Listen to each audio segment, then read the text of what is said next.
interrupt. Just be mindful of others. And I also need two sets of 3 people to volunteer to write rules. One, 2. All right, a third. Okay, so you 3 know each other. Raise your hand so you know each other. Because you're going, the blondes right here, the lady with glasses on the outside. You 3 are going to be one version of Kevin House. All right, I need another version of Kevin House on this side. 1, let's get, someone raise their hand. 1, okay, 2, 1 more. 1 more, 3, okay. Boys, I point. I think I might have to sing karaoke.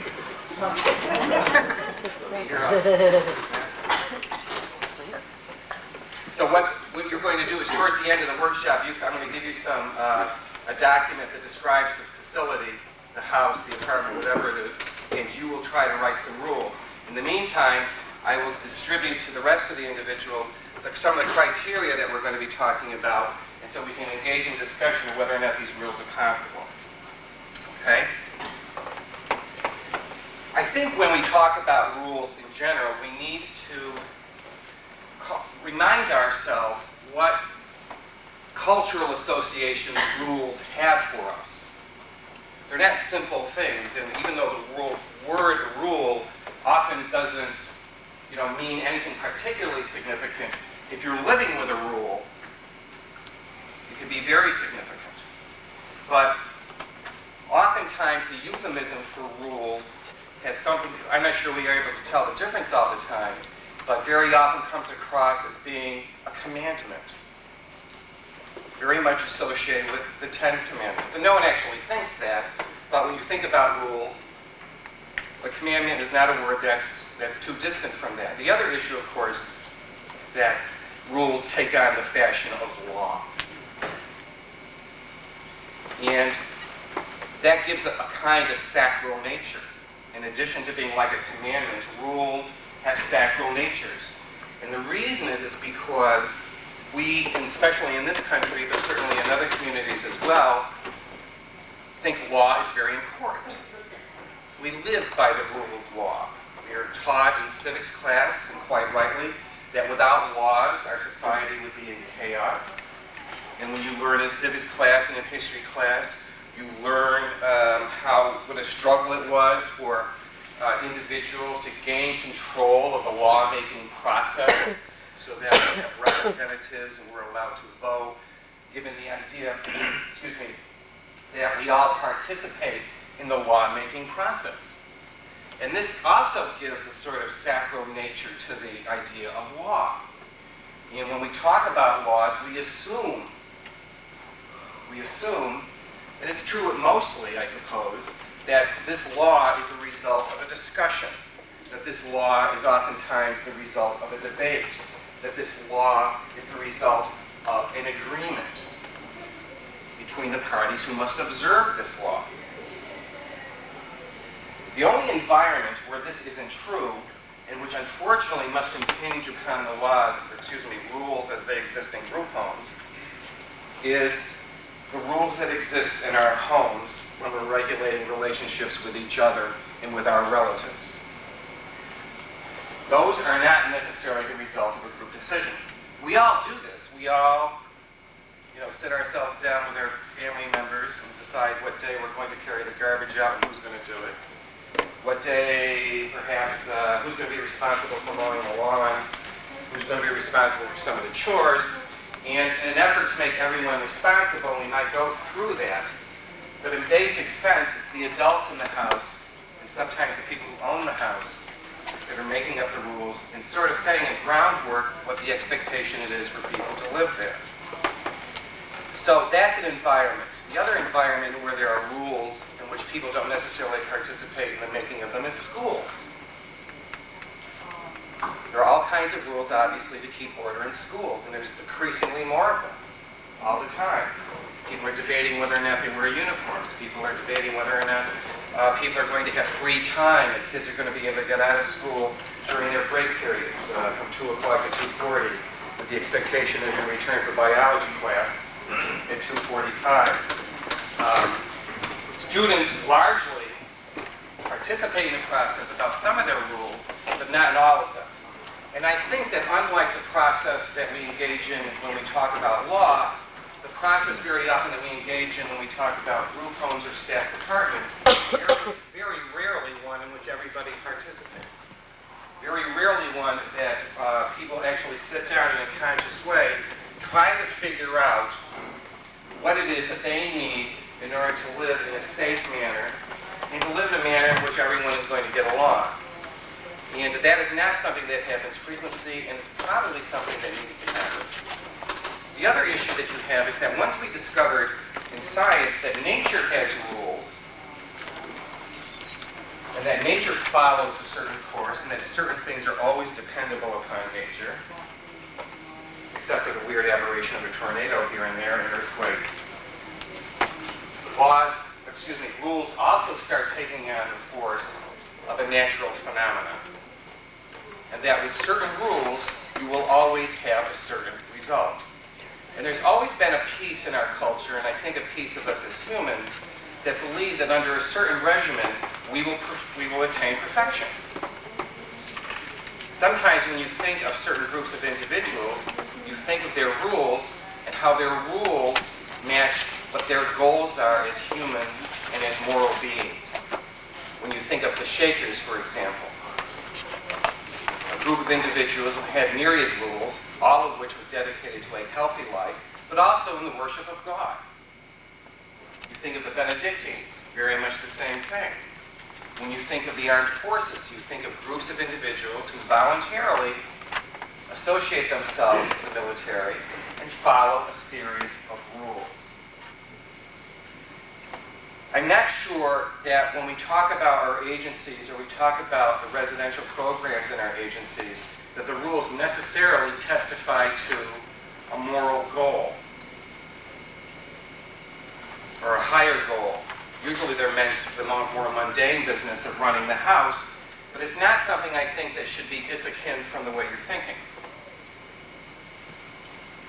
We should, not abandon, but at least begin to deconstruct and to reprocess the idea of what circumstances we feel that people need to live under. So that no longer will I accept the idea that because a problem emerges in the house that there, for example, that I had this week, that there were too many leaves underneath the deck in the back of the house. And so someone drops a cigarette butt through the deck and it catches on fire. And so the first thing I know is the manager makes a rule that in every Saturday, the first Saturday of every month, we're going to have a leaf cleaning party underneath the deck. And that's, the goal is perfectly understandable. It's a safety goal. But in reaction to the potential disaster, we now find a new rule posted on the refrigerator. And to which I didn't know the answer to the question, is this something that we need to do for the winter too? To go under the deck and clean up the leaves. So I didn't know the answer to that question. I asked the house manager, and he agreed that that's something he would talk about with the consumers who live there. So the effort in this part is to start establishing the idea that rules in and of themselves may or may not be necessary, they may or may not be a good thing, but they are something that needs to be talked about. The other issue that you need to think about is that when you think about a rule, and you think about something that's going to affect everybody in the house, something I try to encourage people to consider before they even start thinking about why they're having a rule, is that are we justifying treatment? Is this a treatment intervention that we're calling a rule? Because very often rules have things to do with laundry, sometimes with ADL skills, picking up after yourself, respecting the rights of others, that oftentimes are secondary to having lived in an institution for so long, for so many individuals, and they have institutional behaviors because they developed a whole series of skills that would enable them to live in an institution safely, which sometimes and often do not apply when they're living out in the community. And so people suddenly find themselves confronted by another set of rules. It's been remarked to me more than once that because individuals who lived in institutions for several years, or 10 years, or 20 years in some cases, are coming from environments in where everything is decided for them, they have become, because of their dependent on the opinions of others. And therefore, it is only natural that individuals would expect to have a whole series of rules when they come out of the institution or living in what we call group homes or in staffed apartments. That I view as sort of an imperialist version of rulemaking, insofar as that it states that because when you're ready for democracy, we will give you your freedom. And we need ostensible proof of that. And people are never ready for democracy. They're democratic by nature, and I think that in group homes and in staffed apartments and in any of the organizations or residential agendas that you have, that your agency has, that encouraging people to make decisions for themselves is obviously where you have to start. Offering people the opportunity of choice is always the good mental health worker, human rights officer thing to do. Because we no longer live in a society, or at least the nature of this agency, of the department, no longer encourages merely the decision on behalf of someone's best interest. Because if someone came up to you and said, the reason why I'm establishing this rule is because there's 4 individuals living in this house, one person is incontinent on a regular basis, and the laundry room would be in chaos unless we establish this pattern that George is going to do his laundry on Monday, Wednesday, and Friday, and that Susan, who's the incontinent person, has access to the laundry room every morning. These kinds of issues, then the house would erupt in chaos. And the reason why I'm making this decision is because I'm exercising what we could call best interest, for lack of a better word at this point. And best interest is based on some of the things that we've already talked about. Best interest is based on the idea that that people with mental illnesses are sick, that people with mental illnesses are dangerous or unpredictable, that they are dependent on us to make decisions for them, that their competencies have been successfully reduced not only by their illness but by their institutionalization, and that perhaps most defeating of all, that people with some mental disabilities are in need of our pity, in need of our charity. And there's a certain opprobrium that's attached to that in our culture. People who are in need of our pity and our charity gain a certain color. It's like a stamp that they have on their forehead. Because people, for lack of, when you were small and you made a face at someone who was more overtly handicapped and your mother told you not to do that, and she said, there, but for the grace of God, go you, they can't help themselves. Can't. This places an entirely different picture on that person and immediately suggests that someone needs to tell that person what to do. And when we're children, I'm not sure we're sophisticated enough to know the distance between ourselves and another human being, especially someone with a handicap. And I remember thinking, and I see it in my own family, that rather than think of other people in this condition as being independent and being able to make decisions for themselves, I noticed that they're treated rather like pets. Something I will love, something I will care for, but something nonetheless that I will exercise best interest. And I've said this before, and I'm sure people who've heard me, when you get a job in this business, and I don't hear it so much anymore, but I used to hear it frequently, where someone would lean over and touch you and go, it takes a special kind of person to do that kind of work, which you know is horsepower. Okay? Because you're so special, I know what I'll tell you what I do. I just write, I'm special on that check, that mortgage check, and I send it in the bank. The bank just, he's special. He's so special that Kevin pay him. I don't even pay my electric bill. It says something about you, and it says something about the people whom you work and whom you're friends with, and form the basis of our communities. And it's not necessarily pretty. People, you certainly are special. We can talk about it later, but I'll charge it. You can be as special as you need to do. I want more money. Programs need to be funded more. I'm so special, or a staff person is so special, why are they making $7.50 an hour? Okay. So we kind of use this in our culture as an excuse. Certain other charity organizations are special because of the nature of their work they do. But it labels you. It labels you, and there's a certain stigma, even as we try to be as Christian about it, and and as kind about it as possible, it is still a stigma.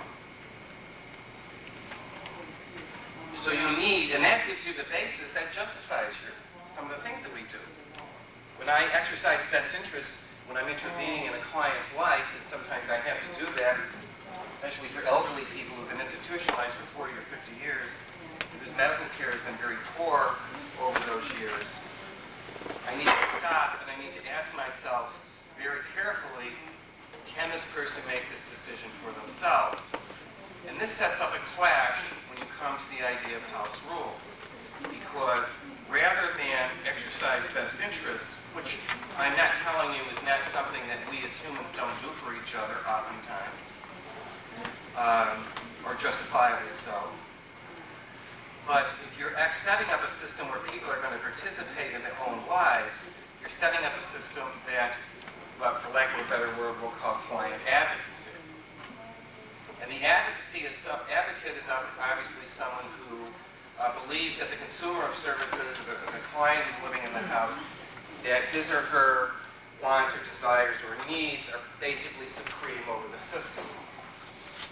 And if you think that's an exaggeration, I agree with you, but I'm not going to change it because it needs to clash with the idea of best interests.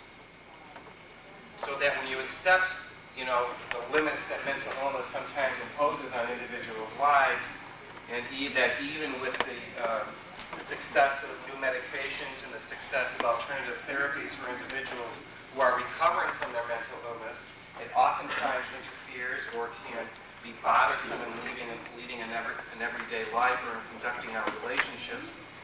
But it doesn't mean that you need to exercise best interests. That even though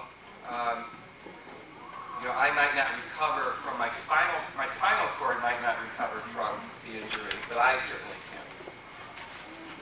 There's a difference when you talk about individuals who, when you consider, will never, in your opinion or in my opinion, will never be able to make a decision for themselves, and you need to start somewhere. And advocacy very often starts in the house. And the reason why I'm saying this is because as important, as significant as it is that we learn rights in the big world, and we learn about the importance of voting, and we learn about being able to give people control over their lives again, control over their finances, control over their medications, helping people get to the church or synagogue of their choice, making sure that they're not abused, making sure that we are acting responsible professionals in our jobs, and all those kinds of things. When we start going down that route, it very often provokes individuals, including myself, when I get home and someone tells me it's my day to do the laundry. Or someone tells me I can't smoke there. Or someone tells me that you're on a diabetic diet, and there's rule in this house that there's no sugar products in this house because two individuals who live here have diabetes. And no, you can't go into the kitchen because last week when we went into the kitchen, we found human hair in some of the food in the refrigerator. So now all clients are banned from the kitchen. And no, you can't cook after 10 o'clock at night because you don't clean up after yourself. And this midnight to 10 staff person isn't going to wash that floor more than one time a night. These are the things that I tend to run into in programs, is those kinds of rules. And from a certain point of view, I suppose they're perfectly understandable. And believe me, I've been in arguments with some staff and house managers about whether or not finding a human hair in a refrigerator warrants closing off the kitchen to access to people for a majority part of the day. Or else we're all going to wear hairnets. So you have your choice.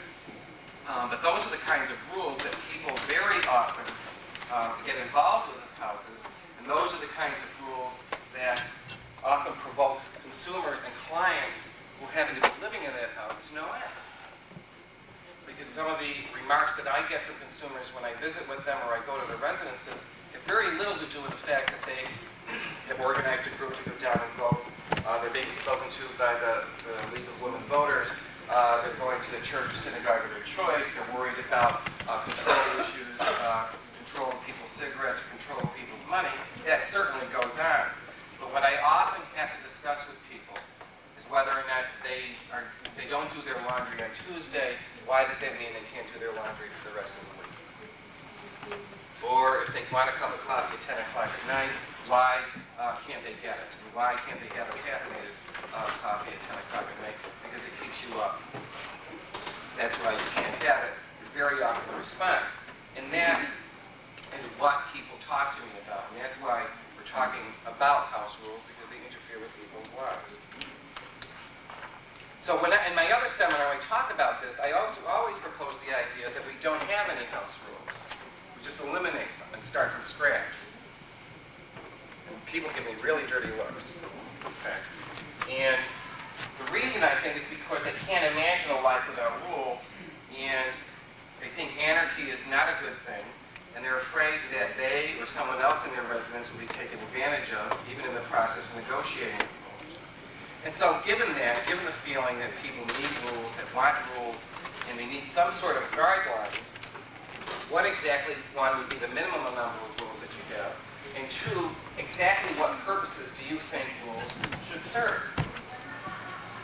Now, obviously, the department has decided, and quite rightly, that smoking needs to be regulated in some of our residential programs because of the danger of fire. And because every once in a while, especially in the winter and the early spring, you always see an article in the newspaper from some town in America where a group home or a home for homeless individuals is burned to the ground because of someone's careless smoking, be it a staff person or someone who is living there.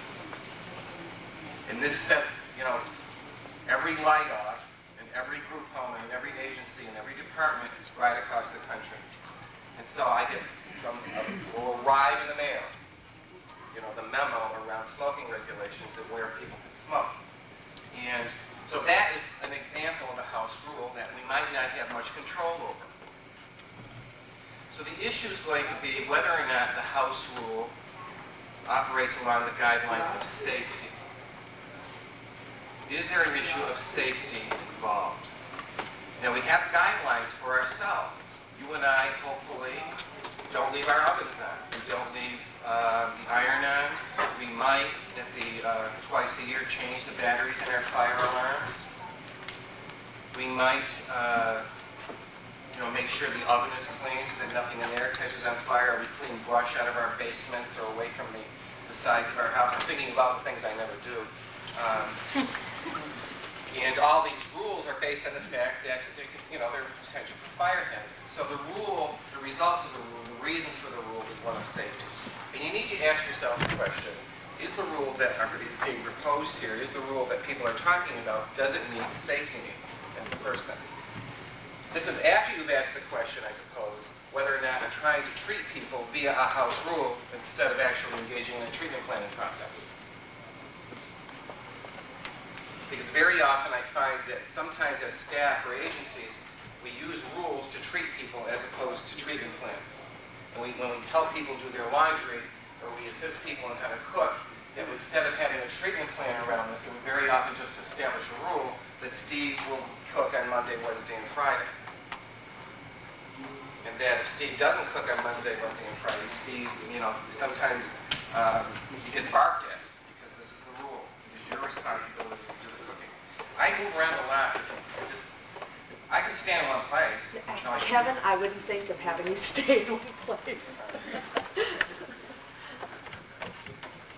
You're much nicer than the other guy who does this. So safety is always on people's minds, but you really need to, whenever you start taking control of people's lives away from them, and you need to stop yourself and ask yourself, is this absolutely necessary? So regardless of whether the rule appears to meet the needs of safety, you still need to ask yourself, to what degree is this taking control of someone's life away from them? And then as a follow-up to that question, what do I need to do to help this person gain control of their lives back? Because that's the piece that we tend to forget about.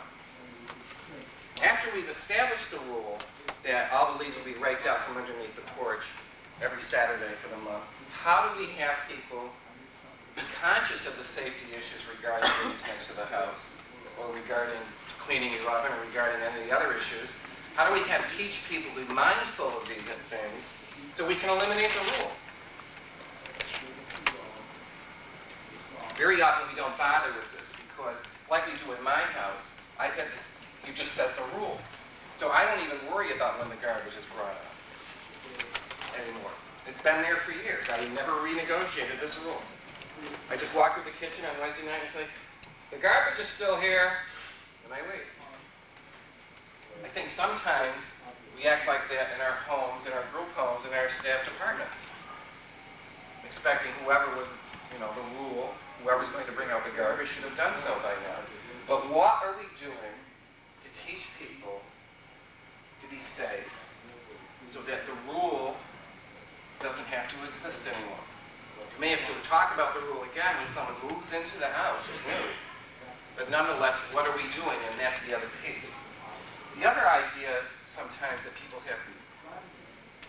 How much do you factor into the baseline behavior of the people that we did in this way? You have a blanket statement like that. Let's teach some skills and forget about the rules. For example, somebody who smokes profusely in his or her home, then there is a safety issue. It's difficult for you as a program to inform that person that smoking in the home is not only precarious, but you actually endanger lives of other people. Absolutely. How do you do all of that? See, it's very easy when all of these things are clearly stated, but the residential level creates a lot more problems than prospects are here. How do you work around all of that? When an individual, an example that you bring up, has having smoking difficulties or is smoking all the time, and I think the question that you're asking is a person who chain smokes, does not use smoking utensils safely, ignores strictures around not smoking in your room, and basically is creating an unsafe environment. Okay? Whatever's going on with that individual, depending on who else is living with him. For example, if 3 other individuals are living with him, don't have it. Maybe they do, I don't know. But we do have the rule, the department has the rule that there's no smoking in your room. And they allow certain intrusive measures to make sure that that happens. I think you can go into someone's room once a month and search and those. I have clients in the same, who have the same issues. Collecting cigarette butts out of all the ashtrays and sequestering them with several food items into their room. And we wonder where they're getting these things. And God bless them, I would do the same thing. But I think what happens is the rule emerges, and 2 things haven't happened. One, his peers, in this case, haven't had a chance to speak. What I try to do is have the peers meet with the person who's smoking like this and putting them in danger, and tell him, we're afraid. This is a fire risk. And our job as mental health workers, if nothing else, is to help people advocate for themselves. And you're successful to various degrees. Some people can do it, other people can't.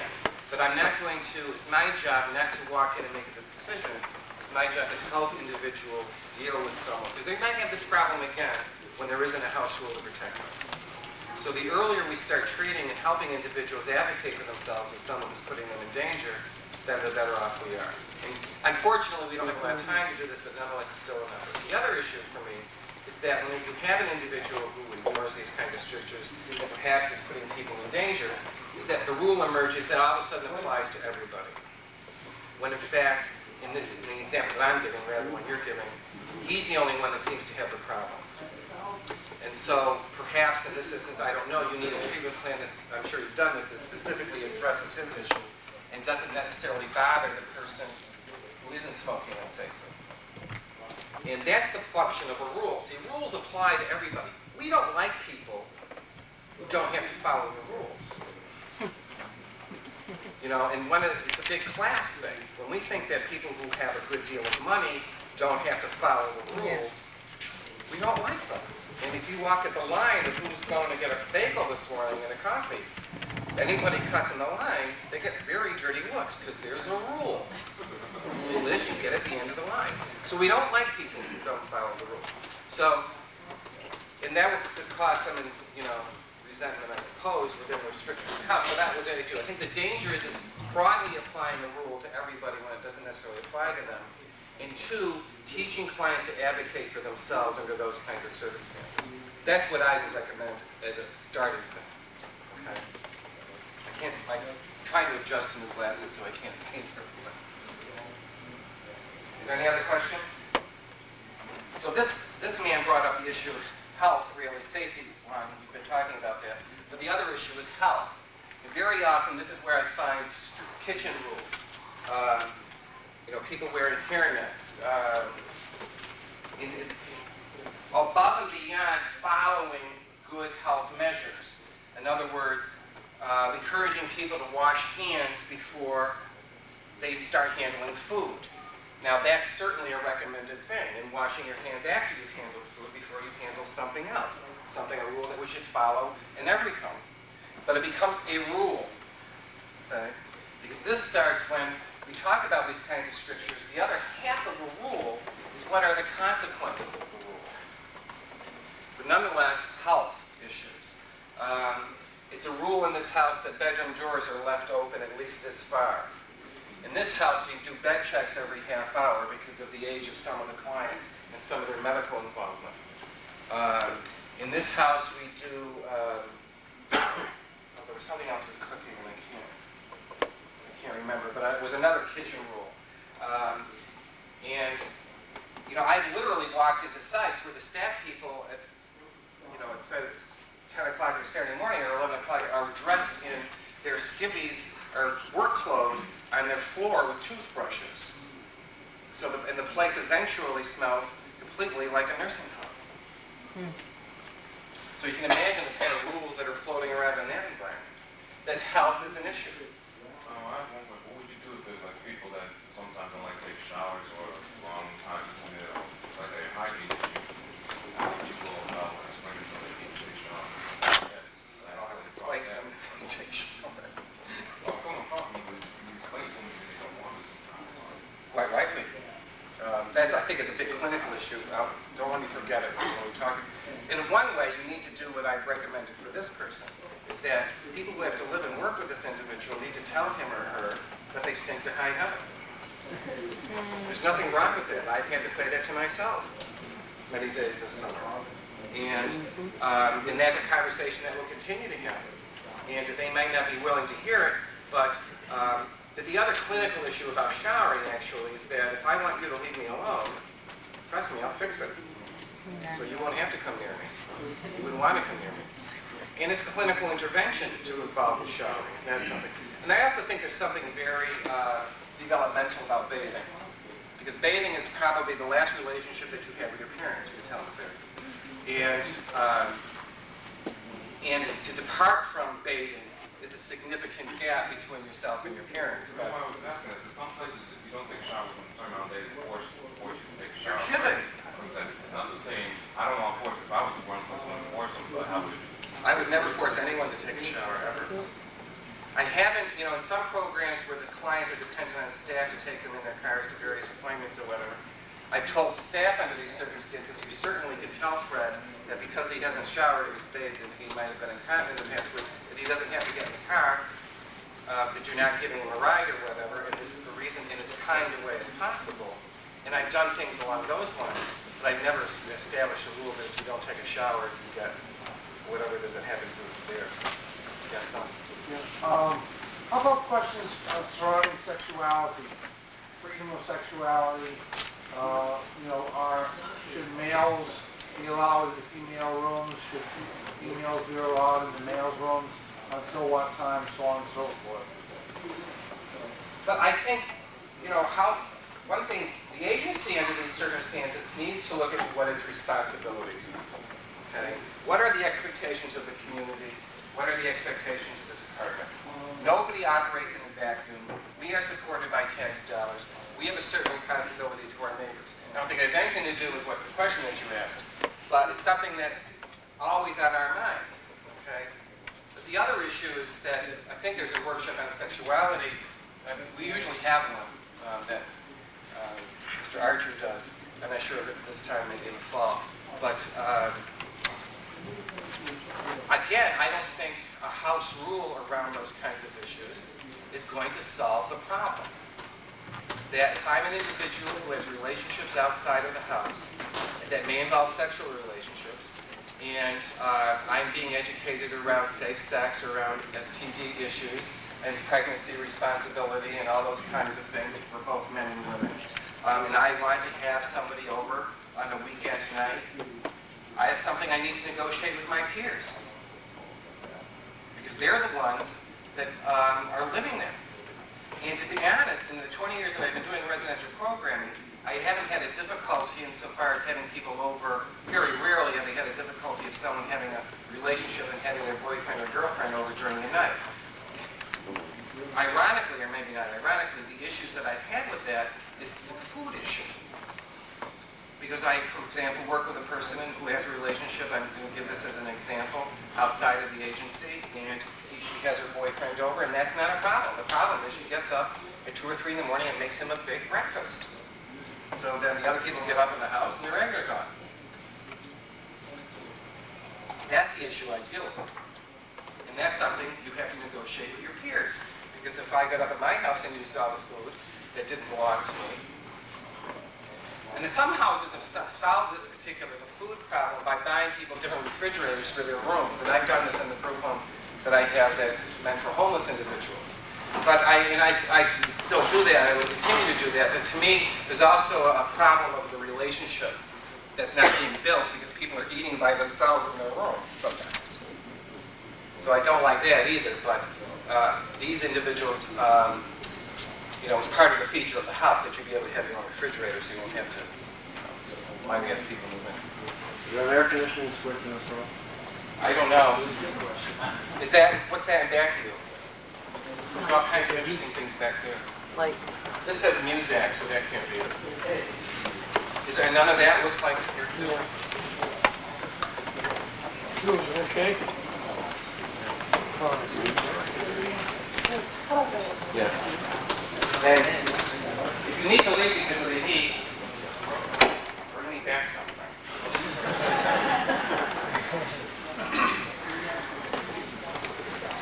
The other thing we need to talk about, which I think we need to admit, is that rules, we run agencies. You work in an agency, we live in an agency. An agency is an institution. It might be a huge, big institution, it might be a kind institution, but it's an institution.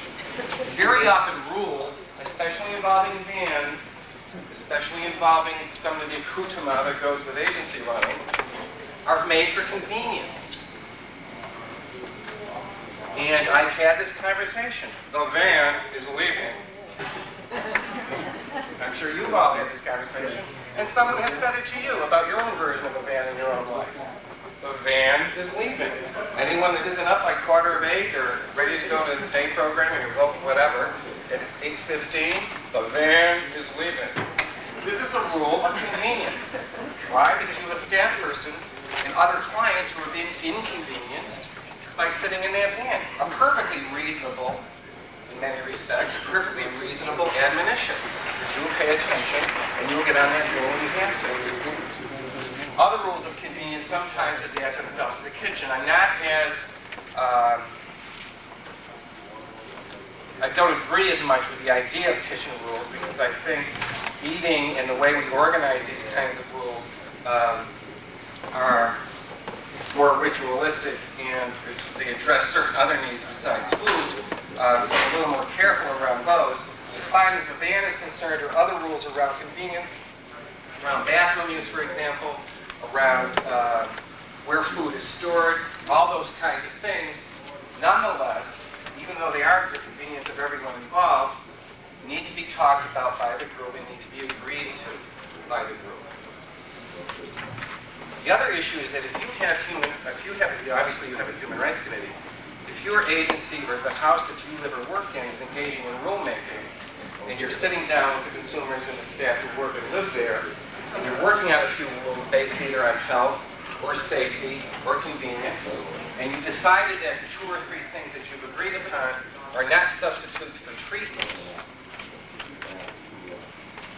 then you need to send these, my recommendation is that you send these rules to the Human Rights Committee for review.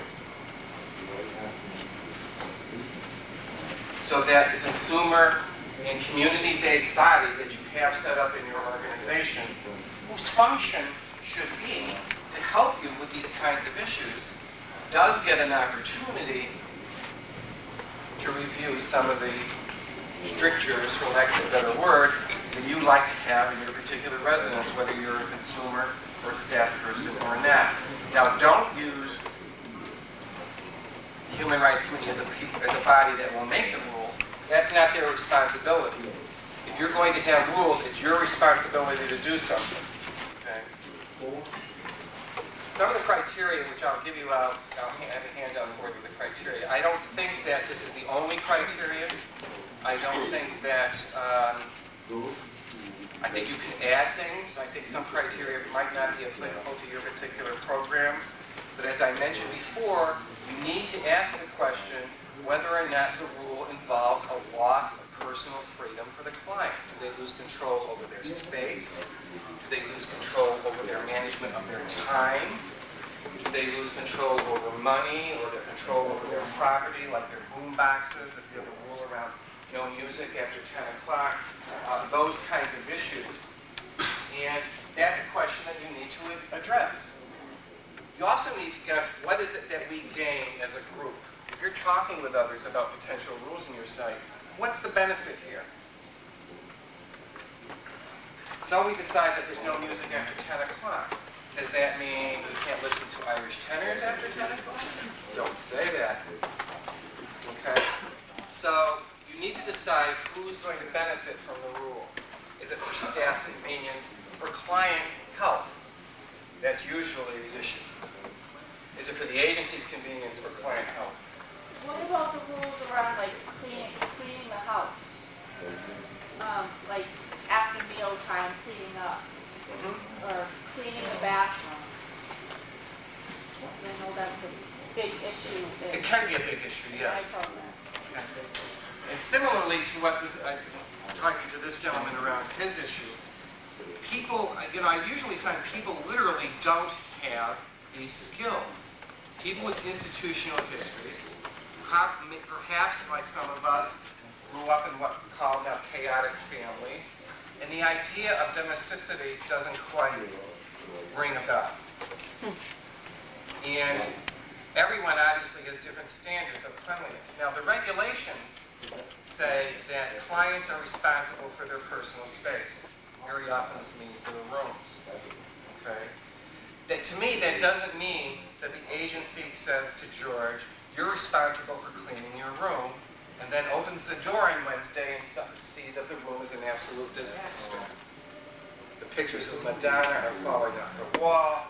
There's records and dirty clothes, CDs, excuse me, and dirty clothes all over the place. All those kinds of things. And so what happens is the manager or the staff person says to George, well, you're not going to the movie tonight until this room is clean. So what they forgot to tell you is that George is 47. He moved in a year ago. He has schizophrenia. And getting organized in the environment is kind of a symptom of schizophrenia as far as I could know. And that this rule about needing to clean your room once a week and therefore you're not going to a movie doesn't solve the problem. And I think what I've done and what I've recommended is that any home or any agency needs to decide what it is you're going to work on with people.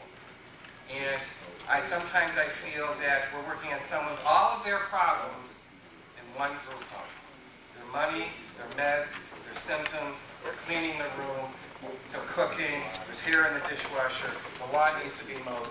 The list goes on and on and on. And this is what I mean by substituting a rule for treatment. A person needs to be treated. And learning how to clean your room to the standard that you set is a treatment issue. I'm not going to get George to be more organized by establishing the rule. I know that you and I, or others perhaps, learned from the rules in our lives. Anybody, you went to school. I went to Catholic school for 12 years. I'm a very rule person. And they helped me, because otherwise I'd be disorganized. But some people can't get that. And some people, if that worked, everybody would have a clean room.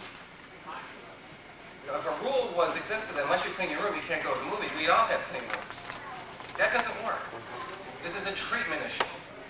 I need to work with George, and maybe it's once a week, maybe it's once a month, and he may say, screw you, I have no intentions of cleaning my room this week, and that's fine.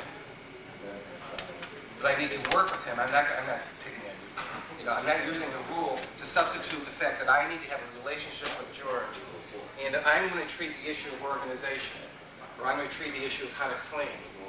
And I met people, and and I might be inclined to do this myself, who have a regular schedule around what gets cleaned and when in any group home. The floors are done every Saturday by the midnight detention.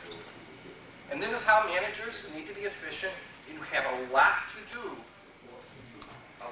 on their job to get it done, because you establish a schedule. But that, and I'm not telling you not to do that, but at the same time, you need to know when people are learning how to live with each other and to live in a home, that's a different thing. Okay, all right, someone give a hand up. What I have found, my experience with rules, that often though we have these rules, but when the residents don't follow the rules, nothing's going to happen to them.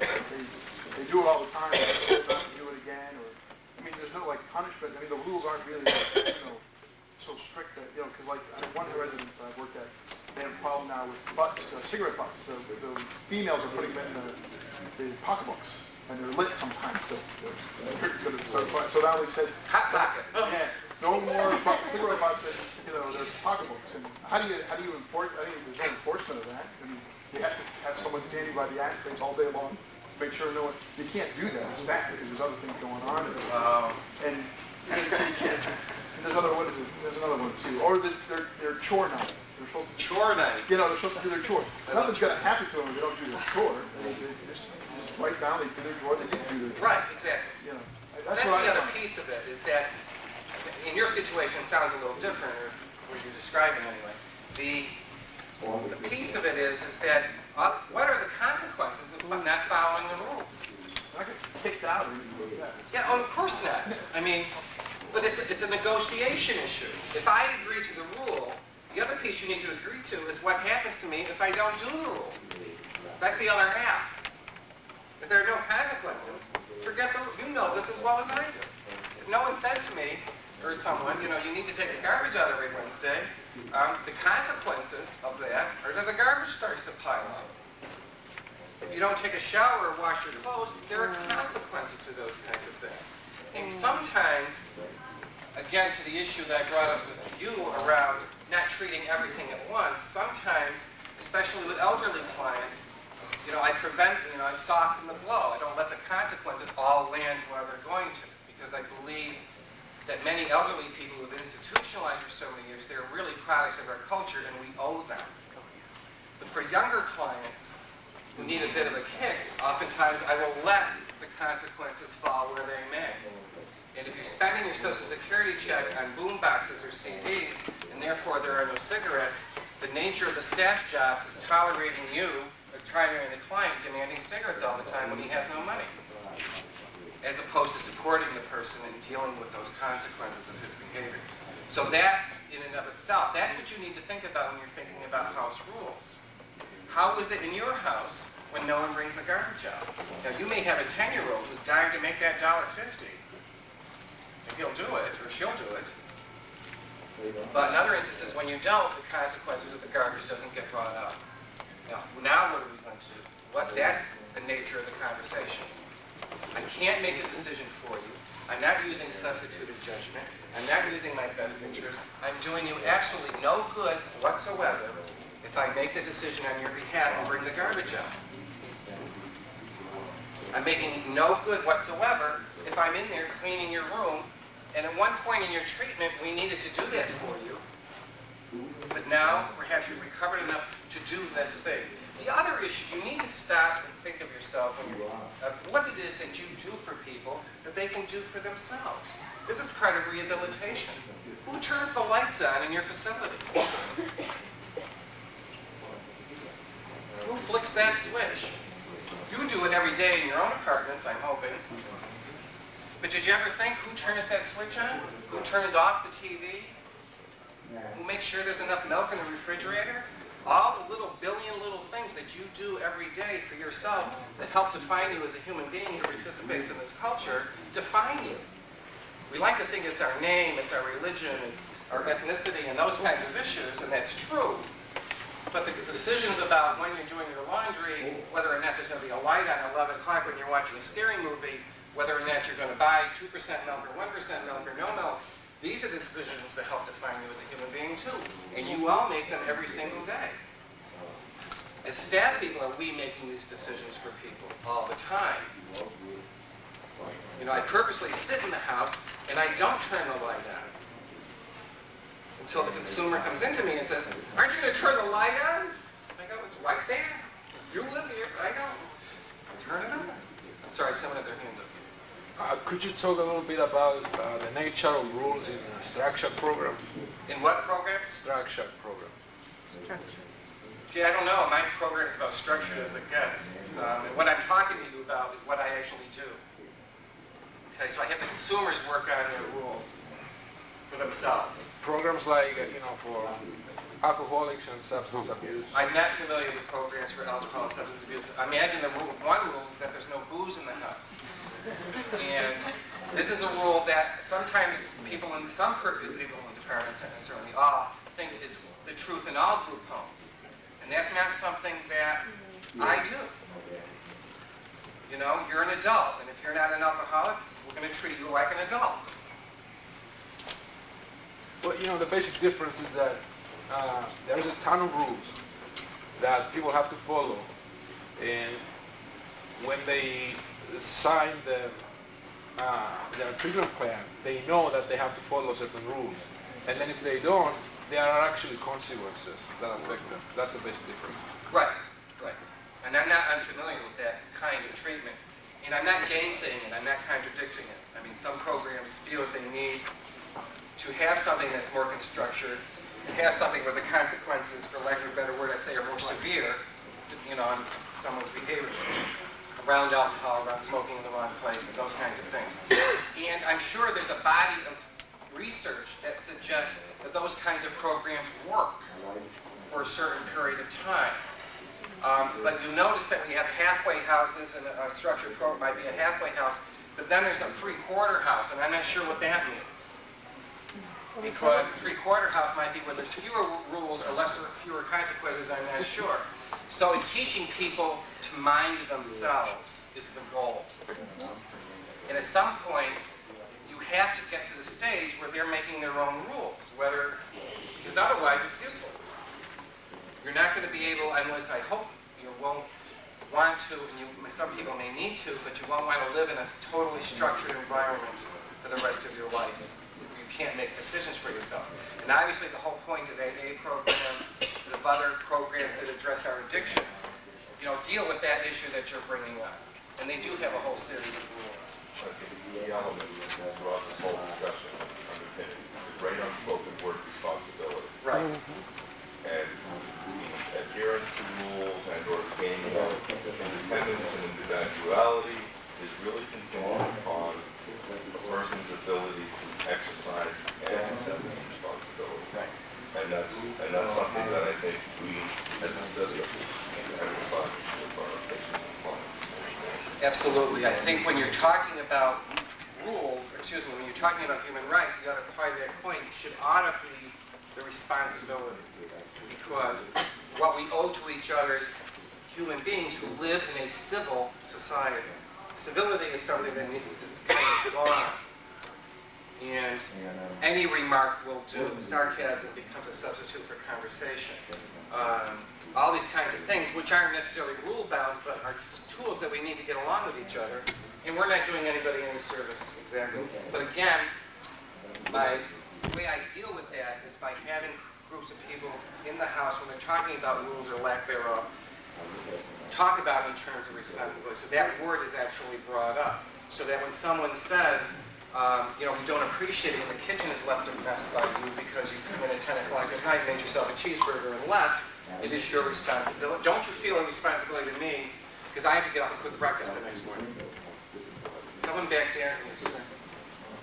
Just what you said about responsibility, it's also the program's responsibility because many rules come out of one person's issue that may have happened years prior. We recently just reviewed many of our house rules and realized that half of them came out of, one or two residents' issues 3 years ago, and nobody really knew why they were Exactly. still in effect as of today. Like having a resident or somebody ride in the front seat of the car when there was only, when they would have to ride in the back, there was only one person. Well, that came out because a resident 3 years ago had potential for being violent. Right. Staff and the programs need to be doing these rules pretty regularly to see. Could I have the 6 individuals who volunteered, please? What I want you to do is go out to the lobby, and you know which group you're with. This is the description of the house, and I want you each to come up with 3 rules for this particular site. And we'll carry on the discussion right here. One more person, there you are.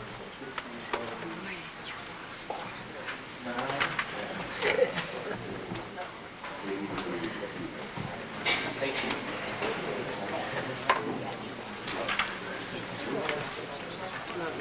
That I find, just to wrap up what you said, that I find is the biggest thing about rules is they last forever. Even when the person who, or the issue that they address is no longer an issue. But because it's convenient, and convenience may be a legitimate thing. If it's something that gets me out of the house at 7:15 when I'm supposed to be in that car, I'll do it for a while. But I decide whether or not I'm going to do it forever. All you just said, I'm just wondering where does risk of dignity fall into that? I think the dignity issue is when people assume that you can't make decisions for yourself. And that when you're portrayed as someone who is dependent, when you're portrayed as someone who can't be responsible to bring up the issue that he talked about, or a person who, via that lack of responsibility, doesn't care about others, it says something about you, and then bringing this, aligning those sort of qualities or lack of qualities, and attaching them and making them a symptom of mental illness. Doesn't something have to occur, say, for example, if someone doesn't want to obey, someone was talking about, you said it, you would force it. I don't know how to force people to take a Don't bath. they have to, normally would happen. We've had a person, it was high consequence for her, is to walk when she's crossing the street, walking on the freeway, to watch where she's going, and she got hit by a car. That's a consequence, and maybe a risk of dignity consequence. She got hit by a car because... Because evidently she wasn't looking where she was going, or the driver of the car. Right. So how did this happen with a shower? Well, I guess it's brought that. When I mentioned risk of dignity, there's certain things that have to happen, that will happen, regardless of how many rules you may have. You may have all the rules in the world that have nothing to do with it. Right. Certain things. But there are consequences to when you don't participate in social expectations. Absolutely. Absolutely. But my position would be the consequences largely should come from your peers. And not exactly. Instead of staff. Right. Those are like treatment issues, right? That's a treatment issue, yes. And I may not be able to deal with it this 6 months. You might not be willing to deal with it this 6 months. But maybe next year we'll talk about your ADL issues regarding to your shower. I don't pretend that we can tackle all of these things at once. What I'm trying to tell you is that we're not going to substitute a rule as a treatment plan. And I'm not going to solve your inability or ability to take baths via a treatment plan. Or excuse me, via a rule. So that to me is what the important issue is. The other issue is that you brought up, which I really, don't want to belabor, but is an issue for me around the idea of consequences of someone's behavior. And when you're talking about any rule in the house, you need absolutely to decide what the consequences are for not cleaning up after your coffee. Now, if that's going to be a rule in your house that your consumers want to agree on, that, we're all going to be responsible for this kitchen the next 6 months until everybody has this down pat, then what's the consequences? And think about what's normal and what's expected in the community may be nothing. But they might want to come up with consequences. This issue oftentimes involves your role as an advocate, advocating for those consumers who can't advocate for themselves. Some individuals, because of their personality or for some other reason, are very passive, and they will let others take the lead. They will let others dictate what goes on in the house. As long as they get peace and quiet, they're left alone. This is the way I would be. I couldn't care less. But they need someone to advocate for them so they don't get taken advantage of, certainly. But giving people scripts and educating them around what to say to each other becomes the nature of our work, because that's a struggle that we have. We have a hard time saying to each other when we have a problem with another individual, for one reason, because that we care about and sometimes love, if they're not bathing, if they're doing something that's inappropriate in the house, or they're not following through with something we were hoping they would. Without hurting their feelings and getting to the goal of follow-through in that particular case, we have to think about what we're going to say. We can't use the excuse of our institutional relationship to speak shortly to people, or in a way that we assume that they know what we're talking about all the time. Keep in mind that I think sometimes residential programming, because of the home-like environment, we tend to act like we're at home. And we are there 40 hours a year. And it's a natural tendency, and you really don't have a model from our life experiences, except our own family and our school, to use. So you're likely to use the responses that you have either as a child or as a parent or as an aunt, and you're likely to use the responses that you would have if you were a teacher or a student, and not responses that are particularly conducive or helpful in a group home setting. What I tell my staff is try to think about this. That there isn't a model, so you need to make one. You need to remember that every time you open your mouth, you are at work. And that what you said to your son or to your wife that day around not taking the garbage out or not cleaning in the bathroom is not what you're going to say to the client who has done the same thing. Keeping in mind it's going to engender the same feeling in you. You need to recognize that, and then remember that even though I feel the same anger, and I told him last week to do it, I'm not going to respond to him like he's my son Jerry. Okay? I'm going to ask them to come back here. Oh, they're gone.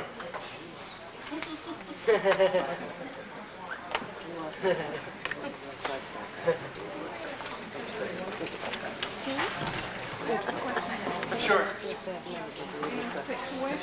Please, let's listen, please. Go ahead. Yeah, this one has to do with the client's finances, like where a client has the amount of money given has been reduced. Granted, with her permission, but she didn't understand the implications or the repercussions of having less money. But now that she's actually having less money, she realizes that she can't buy cigarettes and coffee and has to be borrowing money from other persons. What can be done in a situation like that? Because she did agree to have the amount of money allowed responsible. Every person who has agreed to something has a right to renegotiate the agreement. And the issue is not why doesn't this client comply with this particular stricture. The issue is how can I help her deal with her lack of money in a way that's more appealing and easier for her to deal with. And you can't sugarcoat everything. And there is a certain amount of biting the bullet perhaps. But every person has a right to renegotiate whatever contract they may or may not have signed at one point. There's nothing wrong with that. We all can do it. We can't expect a person, this is not like a bank loan with Bank of Boston. Dealing with the house manager, with the clinical director on your financial woes is not like dealing with the Internal Revenue Service. This is, and it's important to you, and it's important to me as the representative payee, that you have enough money to get you through life and you have a roof over your head and those kinds of issues.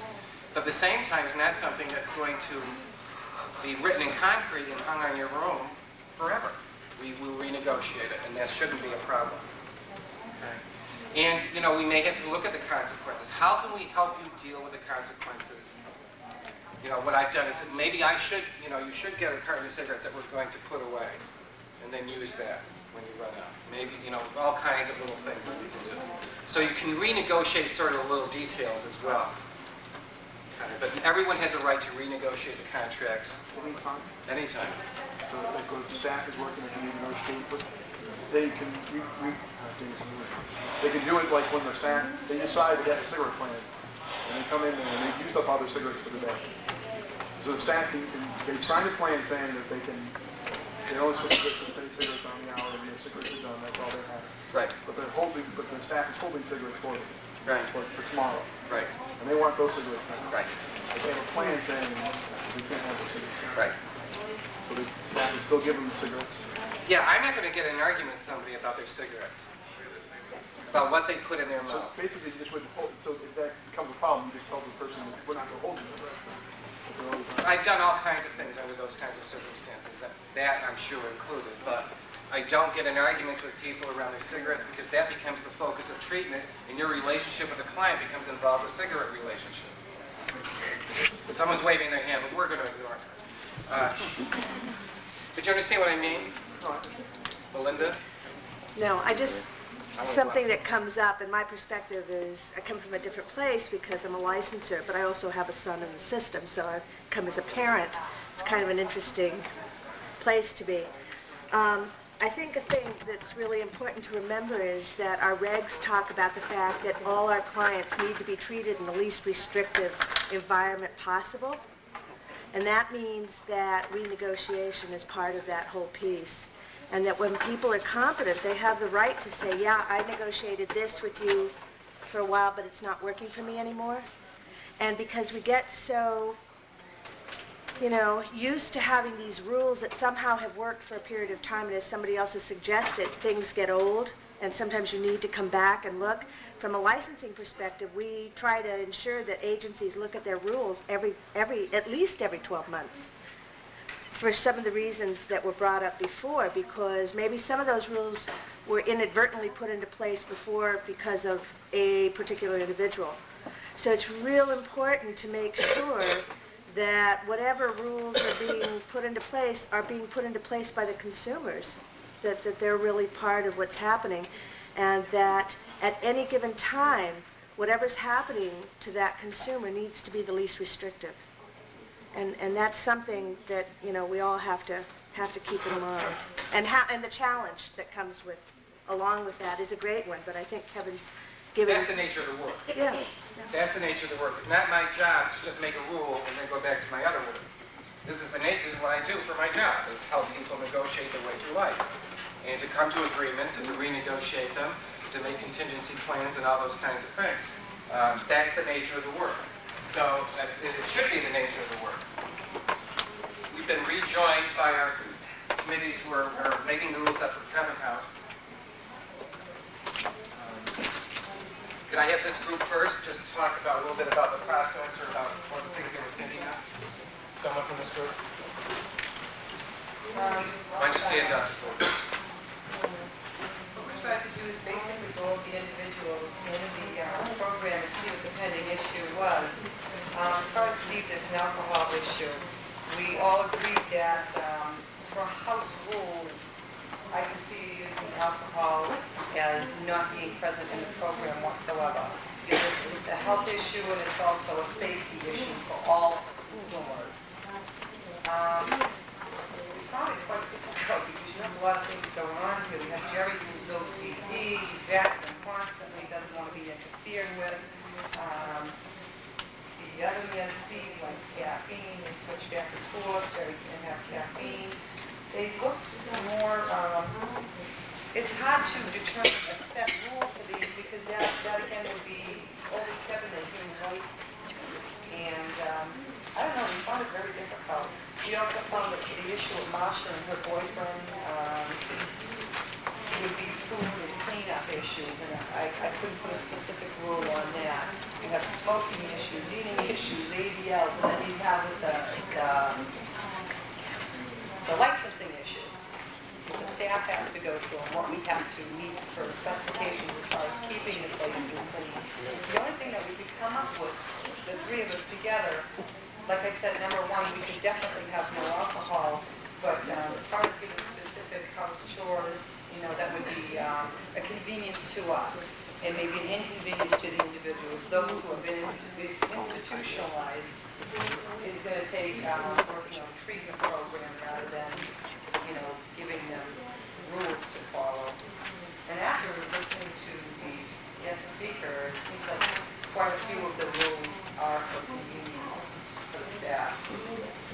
And that's about what we can do with this. I don't know what they want to add to it.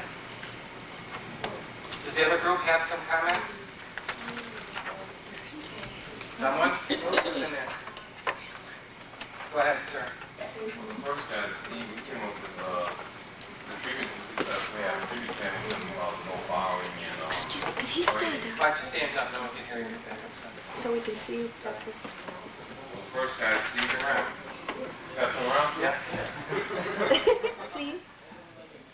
Well, the first guy we came up with, Steve, we came up with decided that he should have a treatment plan because we should have no borrowing or trading because we feel that this guy down here has a problem with it and he don't know the risk that he might have to his health and stuff like that. Jerry, the guy who had many years of institutionalization, they thought we should have a treatment team thing to structure his time to vacuum the room while everyone's out. They may have different programs or work during the day, and they figured at the time to structure it so he can vacuum at that certain time so it won't bother anyone else. That way he'll learn when he should be able to vacuum and stuff like that. This Marshall lady, they decided to, she should buy her own personal television in her own room so they won't have to dominate the TV, and she should buy her own food if she intends on cooking it for her boyfriend, so it won't take up everybody else's food. Laura, we had a hard time on, so they said they have a treatment plan for ADLs, and with the house manager, we decided that they should have a house meeting once a week, where they all have to explain why it's so important that they clean up before they start licensing things that could possibly lose their house or whatever. And they should just have a forum so they can discuss the house rules, and if any of the consumer has any concerns, they should discuss it. That's what we decided. What I did was I gave them 4 individuals plus a house manager and tried to be specific in kinds of presentation that they made in this particular house, all the individuals. And I purposely made it as honest as I could, insofar as that people had a whole range of behaviors and feelings and ways of liking to be responsible for their house, which are difficult to deal with. Not because the behavior itself is so difficult, but because when you put it in a group setting, it becomes difficult. And the 2 things that emerged from this were the 2 things that I expected. One, on this person's part, this group's part, the recognition that this is a very complicated house. And that's true in the world. Life is very complicated. And that imposing a rule isn't going to solve anything. And that what they described was one rule is the only one I heard that emerged from that. And that it would be extremely difficult to prescribe a rule that was going to solve everybody's problems. And then from this team what we heard was the word treatment plan. And that they, several times you said, well, we're going to engage this particular person, including the manager, with a treatment plan that's going to address their issues. So that if a person has an alcohol program or is vacuuming 20 times a day or is feeding strangers, the entire refrigerator every Saturday night at 3 a.m., that we're going to solve this person's problem or help them solve this problem themselves without bothering the rest of the house. And that's exactly what I wanted people to do. I want you, when you leave this seminar, to think about the rules in your particular residence and how those, whether or not they're for safety, health, or convenience, whether or not you are using the rule as a substitute for a treatment plan. And I gave you that list of criteria not because I thought it's complete or because I thought some of the changes that you might need to make in your own places won't be more far-reaching, but nonetheless, just give it as a tool that you would take with you to meetings when you're talking about rules. And it will engender another conversation between you and the consumers who are living there. And that's what I want to happen. I want you to have a relationship around the rules. If you have any rules at all, this should be the rule, that you will have a relationship around the rules. Okay? When a house has a problem with food issues, and short of locking the refrigerator and closets and everything else, the food issues should be addressed in the treatment plan and not in house rules. Well, yeah, I mean, does everybody in the house have a food issue? Probably not. I mean, you might, you know. And you need to look, but food is a big issue. I mean, medications make you hungry. Medications make you thirsty. You need to take in some of those clinical pieces when you're talking about people's needs around and how are you going to address them in a way that's more caring and, yes, in a treatment fashion. Because when I lock up the refrigerator, and I've been in situations where because of medications people are everything that doesn't get out of their way, or pipette.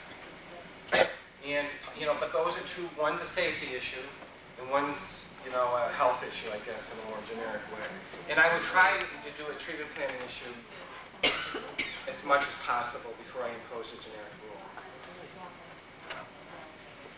Thank you all. Have a nice career. How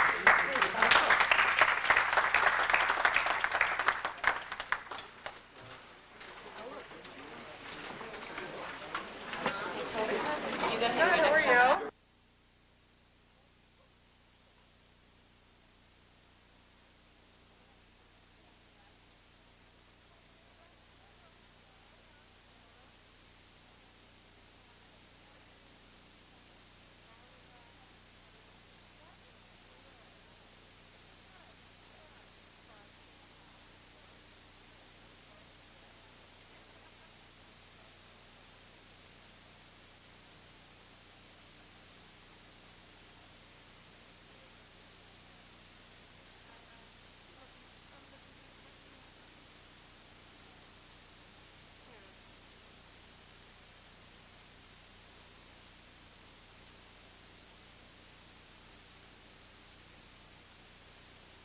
Teach stand consumers human rights.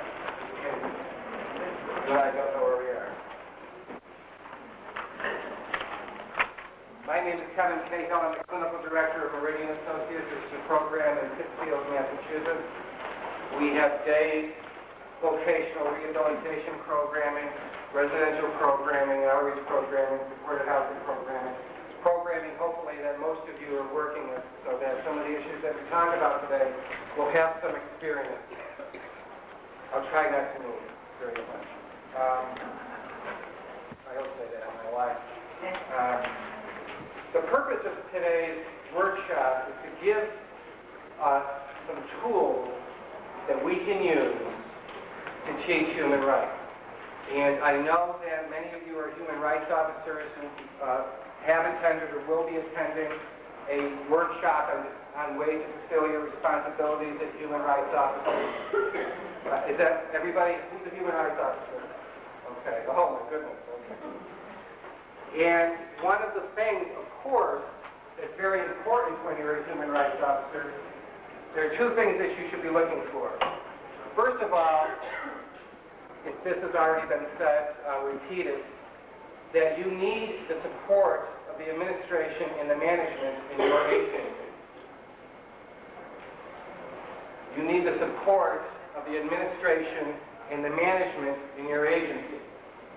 And that takes all kinds of forms, but one of the forms it takes is giving you enough time to do your job as a human rights officer.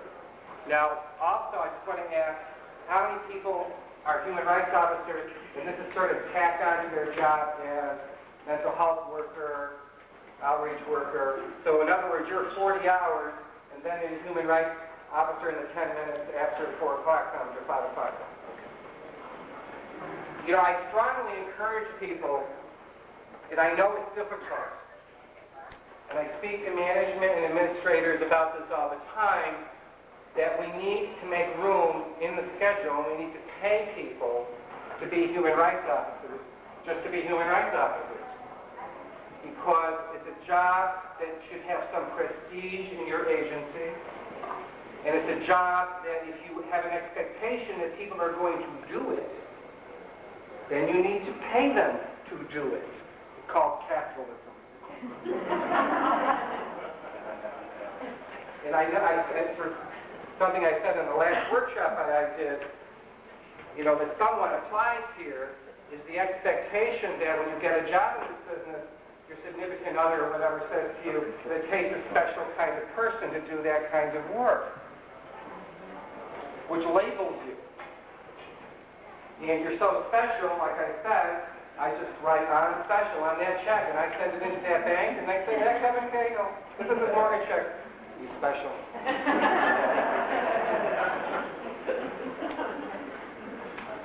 And at one point, I'm assuming that in our culture, when we were more, cultural ideas might have appeared to be somewhat more unified, it was okay for the institutional organizations like the church or the state to say to people, because you have invested your lives working with people with disabilities, you have a better chance of going to heaven, or you're a special person in our culture, and that I'm sure has meaning for some individuals, and it should, it's a good thing. But trust me when I tell you, the department cannot guarantee you heaven. So you need a different reason to get into this line of work. And one of the reasons that I'm in this line of work is to help people recover from their illness is one issue, but the other issue is overcoming some of the systemic, social, and cultural barriers that they face in leading independent lives. And in order to do that, as a human rights officer, I need time to do that. I'm not a human rights officer anymore, but I needed time to do that, which means that I had to block off 4 hours a day, 5 hours a week on some occasions, or 10 hours a week on other occasions, to do my job. And the expectation is that I'm still going to get paid. And the expectation is that when I have a progress note to write, or a monthly progress note to write, or someone to supervise, that's going to have to wait. Because I have a meeting to attend, I have clients to meet with. I have an issue around money restrictions that's going on in a certain house. I'm helping a client who has an alcohol problem deal with restrictions that are going on in her house. And that's part of the human rights officer's job, and I need to be there. So your administration and your management need to support this. And one way that you can get them to do this is you need to advocate for yourself. And yes, it's true, I've known agencies to appoint human rights officers who aren't good advocates for themselves. So when the administration says you're not going to get paid for being a human rights officer, they go, okay. You need to advocate for yourselves. And if you find it to be a difficult thing to do at the moment, you need to go to your human rights committee. And you need to say, I find it difficult to do all the things that you expect me to do because I don't have enough time. And I want you to help me organize my time, perhaps, but I also need you to advocate for the human rights officer with the administration of this agency. Because in addition, one thing you should always have in your hand is a job description. How many people have job descriptions? Okay, good. Not everybody, but good. It's very important to have a job description so that you know how to go about your duties. But the other issue is that you need to go to your Human Rights Committee and say to them, what is it that you expect me to do in the next year as Human Rights Officer? What goals does the committee have for me? What goals do you have for yourself? And when are you going to accomplish them? But what goals do you have for me so that I will perhaps have trained all the new staff for 3 hours once every 6 months? And I'll be training all the rest of the clinical staff for 2 hours once a year. And I will have a meeting with all the consumers in the residential program once every 3 months. Individual meetings. Or if you expect me to go to every treatment planning meeting, you need to let me know. Because what you want to do in order to do a good job, I don't expect, and neither should anyone else expect, you to come up with these ideas all by yourself. You have a Human Rights Committee, use them as a resource. And ask them to give you expectations. I find it very convenient, not necessarily easy, but very useful. Because oftentimes, as I would expect, the committee's going to come up with things that you don't necessarily come up with, and that the agency doesn't necessarily come up with.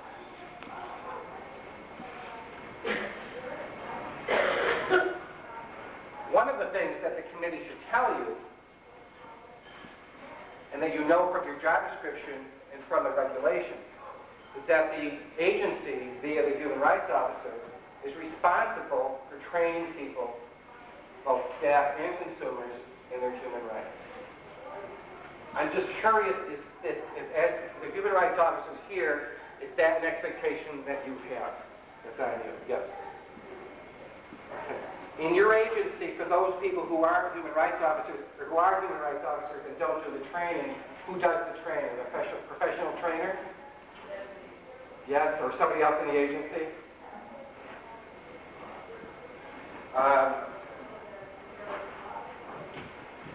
And how many human rights officers feel comfortable training? Are you professional trainers? Do you have education? Is there a difficulty around that? A difficulty for you around that?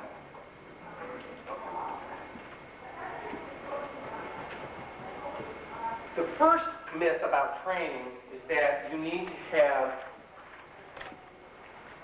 I shouldn't call it a myth because it's something that we grew up with, but that you need to have a certain kind of personality, a certain style about you, and you need, in order to train. People are very nervous speaking in front of others oftentimes, and they worry about how they're going to appear and how they're going to sound. And they worry about what materials they're going to present when they do their training. And all this is perfectly legitimate. But be easy on yourselves. Because training is a whole lot of things. We learn things under a whole different role of circumstances. Yes, we do learn things in more formal didactic meetings like this, especially when I speak in front of 100, 150 people. I also teach at college, and I get seminars this big, and I don't appreciate it because I don't have to get a discussion with people around some of the issues that we're talking about today. I also teach Irish history, and I find it very difficult to explain, some of the concepts that we talk about in that in a group this large. But this is only one idea of training. Because most training, and I'm sure you have the opportunity to do this, is in smaller groups. And very often, it's an opportunity that you have that is one-to-one. But in order to begin this, there's certain things that I think you need to know. First of all, it is usually better to train staff and consumers at the same time, in the same environment, in the same spot. No matter how small the group is, no matter how big the group is. And the reason why I'm saying this is because it makes an effort toward equality. And secondly, to be honest, there is no thing that a staff person should know that a consumer shouldn't, or vice versa. We shouldn't have a slew of secrets that go on in training, especially around human rights issues. So I don't, as a rule, I can't think of any circumstance where I have, segregate staff people from consumers. And that will force you to train in smaller groups. And perforce will make you address issues that are significant both for the staff person who's working at that site or at that vocational program, or who is managing a site and has to get ready for licensing and the expectations that Kevin Cahill has of her, and the clients who are living there who have to tolerate not only each other, not only their illness, but the idea of how to get along with each other, for example, and how to live in an environment where they're expected to do certain things oftentimes, and they're expected to know certain things oftentimes.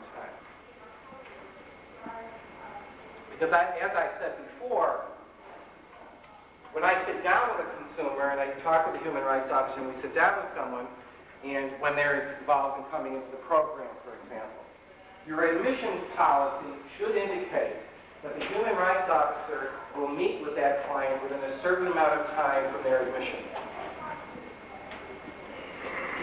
And that the human rights officer or the advocate should have a document that is in the language of the client, in a way that can be understood by everyone, with them, which they can give to the consumer, but which they will talk about concerning their rights within the agency. This is important because it not only talks about someone's rights and what their expectations could be concerning the way they're going to be living, but it also talks about their responsibilities in the particular program that they're invested in. that they're going to. And this is a discussion that talks about training. But this is a talk where it says, we are not going to take your money away from you, except under these circumstances. We are not going to control your medications, except under these circumstances. If you have an individual service plan coming up, this is what your rights are. These are what your rights will be. If you have a program-specific treatment plan or a rehabilitation plan or one of the other plans coming up, these are what your rights are with regard to those. That last section about ISPs, PSDPs, and rehab plans should be talked about again when the ISP and the PSDP comes about, actually happens. But the generic, your right to go to bed when you want, your responsibility to follow the smoking strictures that we might have at any particular site, your right to have someone overnight if you wish, your responsibility of making sure all the food is still in the refrigerator the next morning, your right to have coffee that has caffeine in it, your responsibility to, make sure the coffee pot is clean. These kinds of things, which are important to people, to be talked about in that environment. Now, the important piece is that having discussed this, and you've signed on your little thing, I make my human rights officer sign that they've actually done this, so I put it in the client's file, and you go, well, that's over with.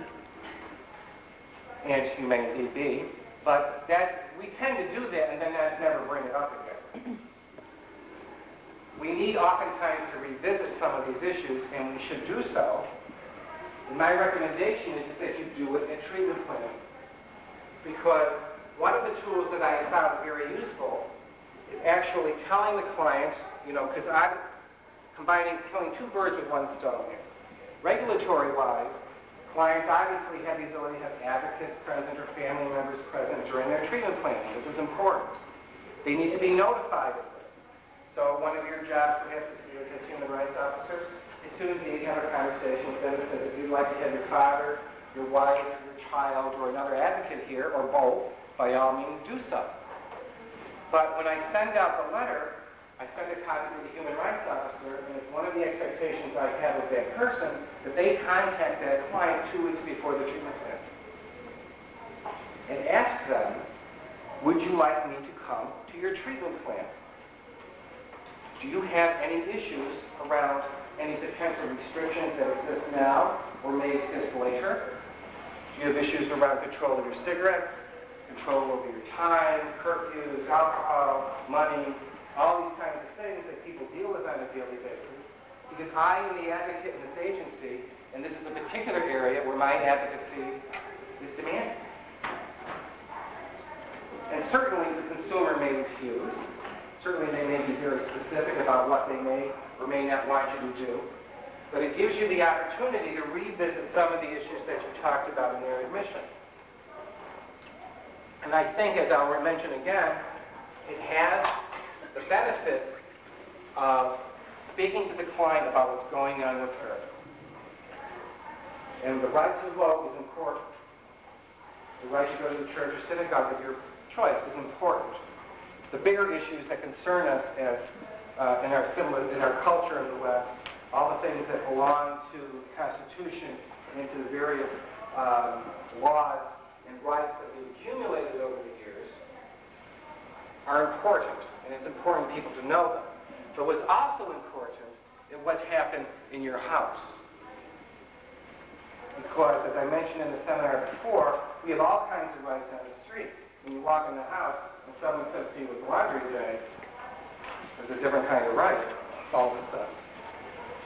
And we need to be very careful of that, and I'll talk about that a little bit. But it's important that you talk to people about what's going on in their treatment planning and that you meet them on an individual basis when you do so. It's very significant that you, I believe, also that the consumer experience comfort, and you experience some comfort in the environment that you train. And an arena like this obviously is uncomfortable for some people because of the temperature and because, 150 people in the room sitting close to each other, etc. But that's why, again, I recommend that the human rights officer and the advocate go to the person's house when they're training them. And to avoid environments, I've done both things, and I will continue to do both things. I've had consumers and the staff that work with them come to my office and speak with the human rights officer in a little conference room where we do the bagel thing and the juice thing, and everybody gets a little name tag that says my name is not something, and then we have to get the real name.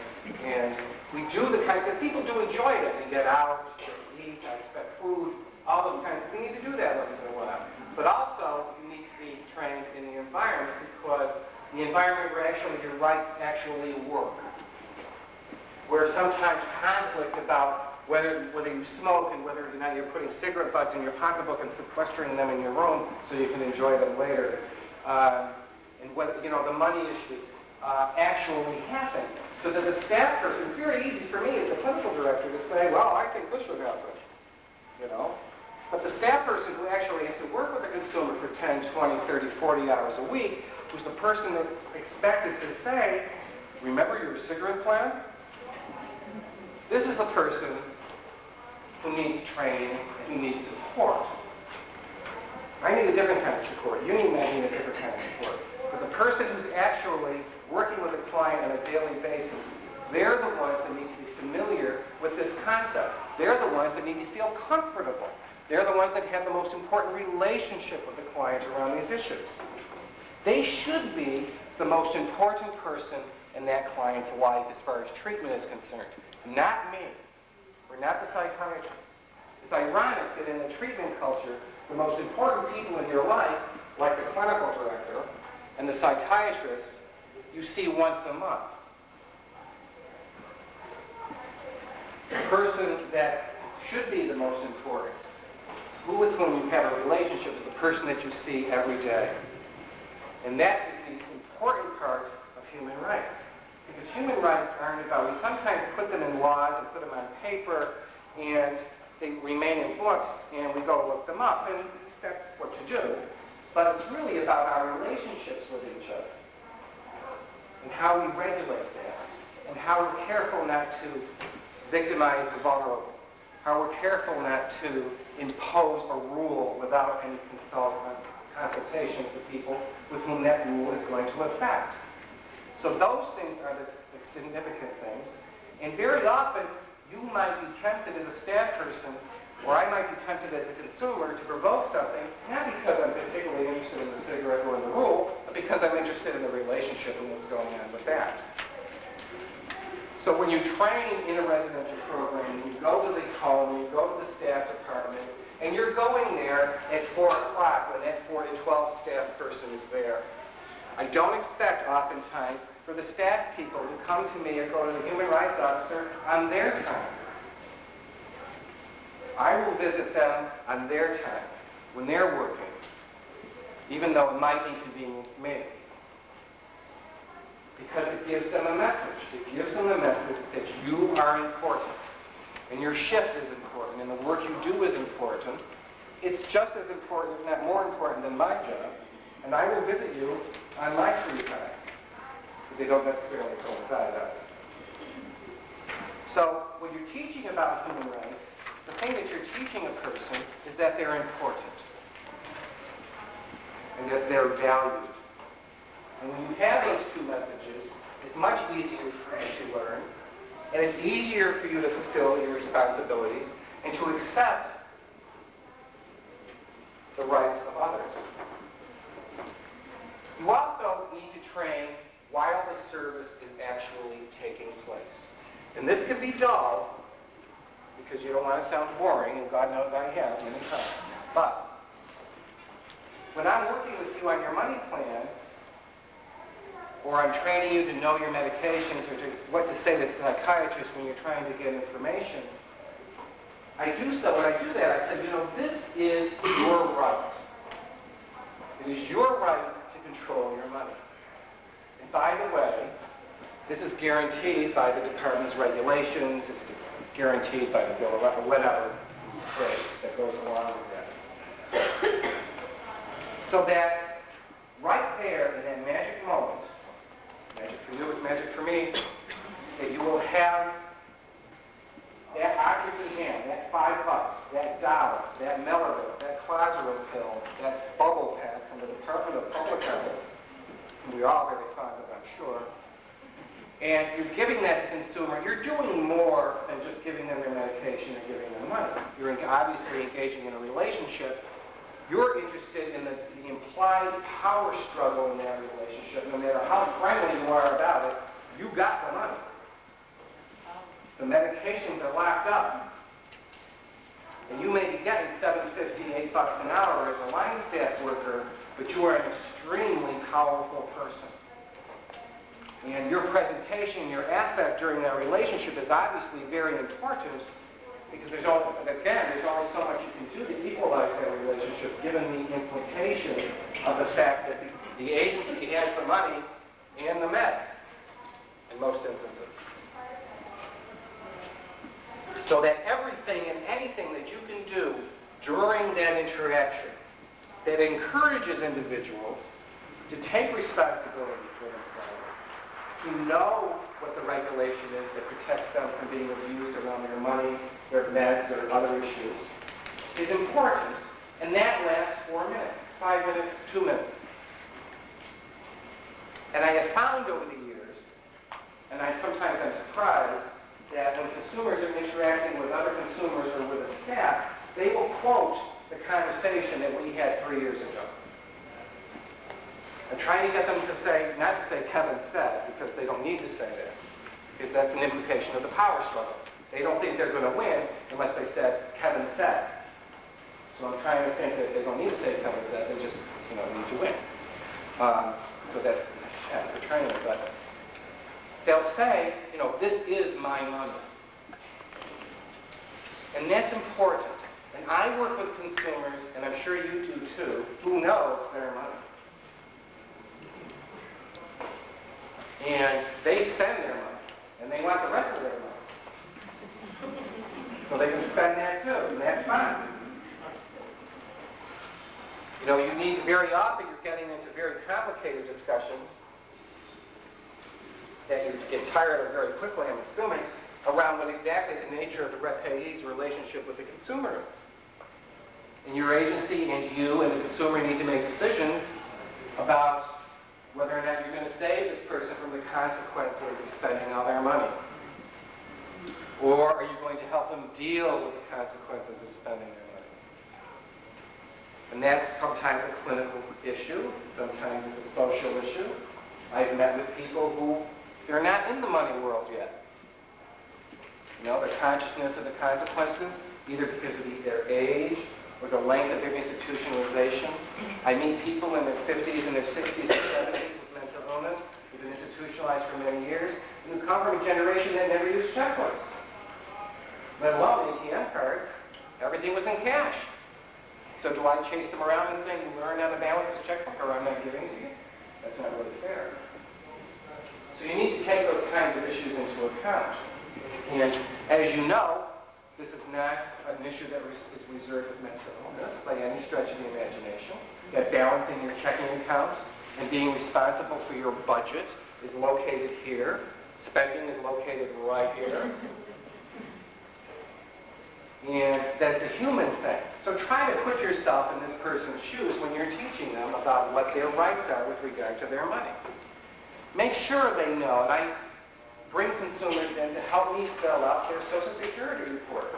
And as anybody knows who's had a client in rehabilitation or any VOC program whatsoever, Social Security has so much as a hint. If there's a breeze that says that this person got money from inspecting a hangar, a piecework, I get 6 reports that I have to fill out, which absorbs a lot of my time, obviously. So, but I don't let the client off the hook. Regardless of my suspicions of the nature of their handicap, they come in or I go to them and we sit down and we fill this out together, no matter how long it takes. And the conversation is, your right to have this money is based on your disability. Your right to control this money is based on the regulations from the department and from the Commonwealth. Your responsibility is to help me fill out this paperwork. I don't pretend that I'm going to control your money via the fact that I'm a repayee and Kevin Cahill, clinical director, is at the top of this letter. Oh no. You can call them in now, it's very convenient, and they send you a funny, they must tape them and then type them, I guess. It's different to hear yourself, to read yourself as you talk, let me tell you. But the point is that I don't, when I'm teaching about human rights, it involves almost every aspect of the person's life. I try not to make a decision at all regarding my thinking of the client's best interest, and always bring them in for the discussion and mention the word human right, so that it weaves itself into the way that you think. And also, I weave the word in responsibility, so that it's what you think. And remember, we're living in a different situation. I'm an adult. I'm living with 2 other adults, 3 other adults, 4 other adults. I can't pretend that my situation, my personal situation, living with adults to whom I am neither related nor am I in love with, that working out those kinds of relationships are a little different than I have in my personal life or any particular worker has in their lives. So it's a bit of a stretch for me to have to understand the kind of issues you're going through when you're 45 years old and there's somebody else doing the laundry. Because most adults don't have to deal with that unless by choice they enter a monastery or belong to the army or join a convent. Okay, where they are conscious of the kind of freedoms they are giving up when they sign that piece of paper. Clients do not have that opportunity. The bed is available. If you want to get out of the house or you want to get out of the street, get out of the institution and get out of the street, here is the bed. And we didn't, it's fortunate that you, in case you didn't know this, you can't have an overnight guest in this house. You can't have any booze in this house. Everybody has to be out of here by 8 o'clock because you have to go to your day program because you locked the door. All these little subsidiary rules you're not necessarily informed of. This is what gets people upset. They know they have the right to vote. They know they have the right to get married, perhaps, unless they're under guardianship. But what pisses people off is when you come in at 4 o'clock in the afternoon after you've been locked out of the house all day and you've been at your rehab program and you're inspecting hangers and Social Security is wondering where you're getting that extra 8 cents a month.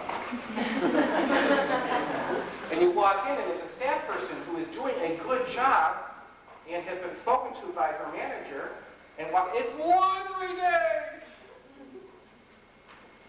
Now, how would you feel when you walked in your house and pull in your driveway and open the door and someone says, you didn't do your laundry, first thing out of their mouth?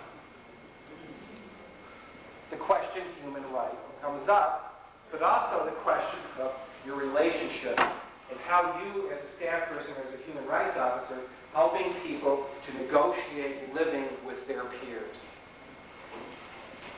And this sometimes causes, this is why we had a workshop today around house rules, because the effort being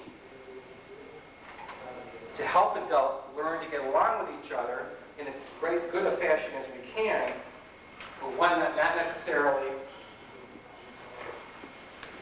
that's going to have great results, and I'll talk about that in a few minutes. Probably your biggest responsibility, aside from training consumers, when they come into the program, or one that you probably think of when the admission slip comes your way. If you're a program manager and you're the one that's in charge of admissions, you should make sure that whatever form you use gets CC'd to the human rights officer so they know that George is coming into the program and they know that they have to come down there and train that individual. It's not something, you're not supposed to keep track of who's coming in and going in any particular program. Sometimes they're way too big. Can I just ask a question? When you use training, are you using that in effect and teaching them the rules and regulations about the human rights and in general, or the human rights in their organization?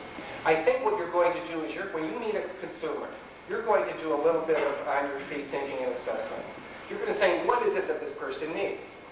Do they need to learn about the right to vote? Do they need to know about the responsibilities? Are they a person that's been in agencies before and they have a general rigmarole down pat and they need to know about the specific regulations in this site or this agency or what's expected for them? Your goal as a human rights officer is to search out exactly what it is that they need, at least for the meeting that you're in, knowing full well you may need to see them a week later. The consumer. Right. And if I'm talking about house rules such as they are or not, I always wait until the person is in the residence. The first time I meet with someone, I'm more likely to talk about, this is Meridian Associates and this is what we do, and this is what our expectations are. And I say, you can't smoke in your bedroom. That's it. Something like a very bold, basic, this is what you need to survive here, no other expectation. And then the advocate and myself, or the advocate and the clients advocate and can get together and talk about any particular site. Because people with dual diagnosis oftentimes are placed in sites where there's no alcohol. And sometimes sites don't have TVs, and sometimes sites have all kinds of rules and regulations around when the kitchen is open and all these kinds of things. These need to be brought to the consumer's attention. I don't agree with those kinds of rules, but I'm not a member of the Registry of Motor Vehicles, so I just can't rule. So they need to know about those things when there's an advocate. Like an initial visit with the consumer who is going on to the site, you're saying that they should just get the skim of what's going on in that program instead of the depth of it.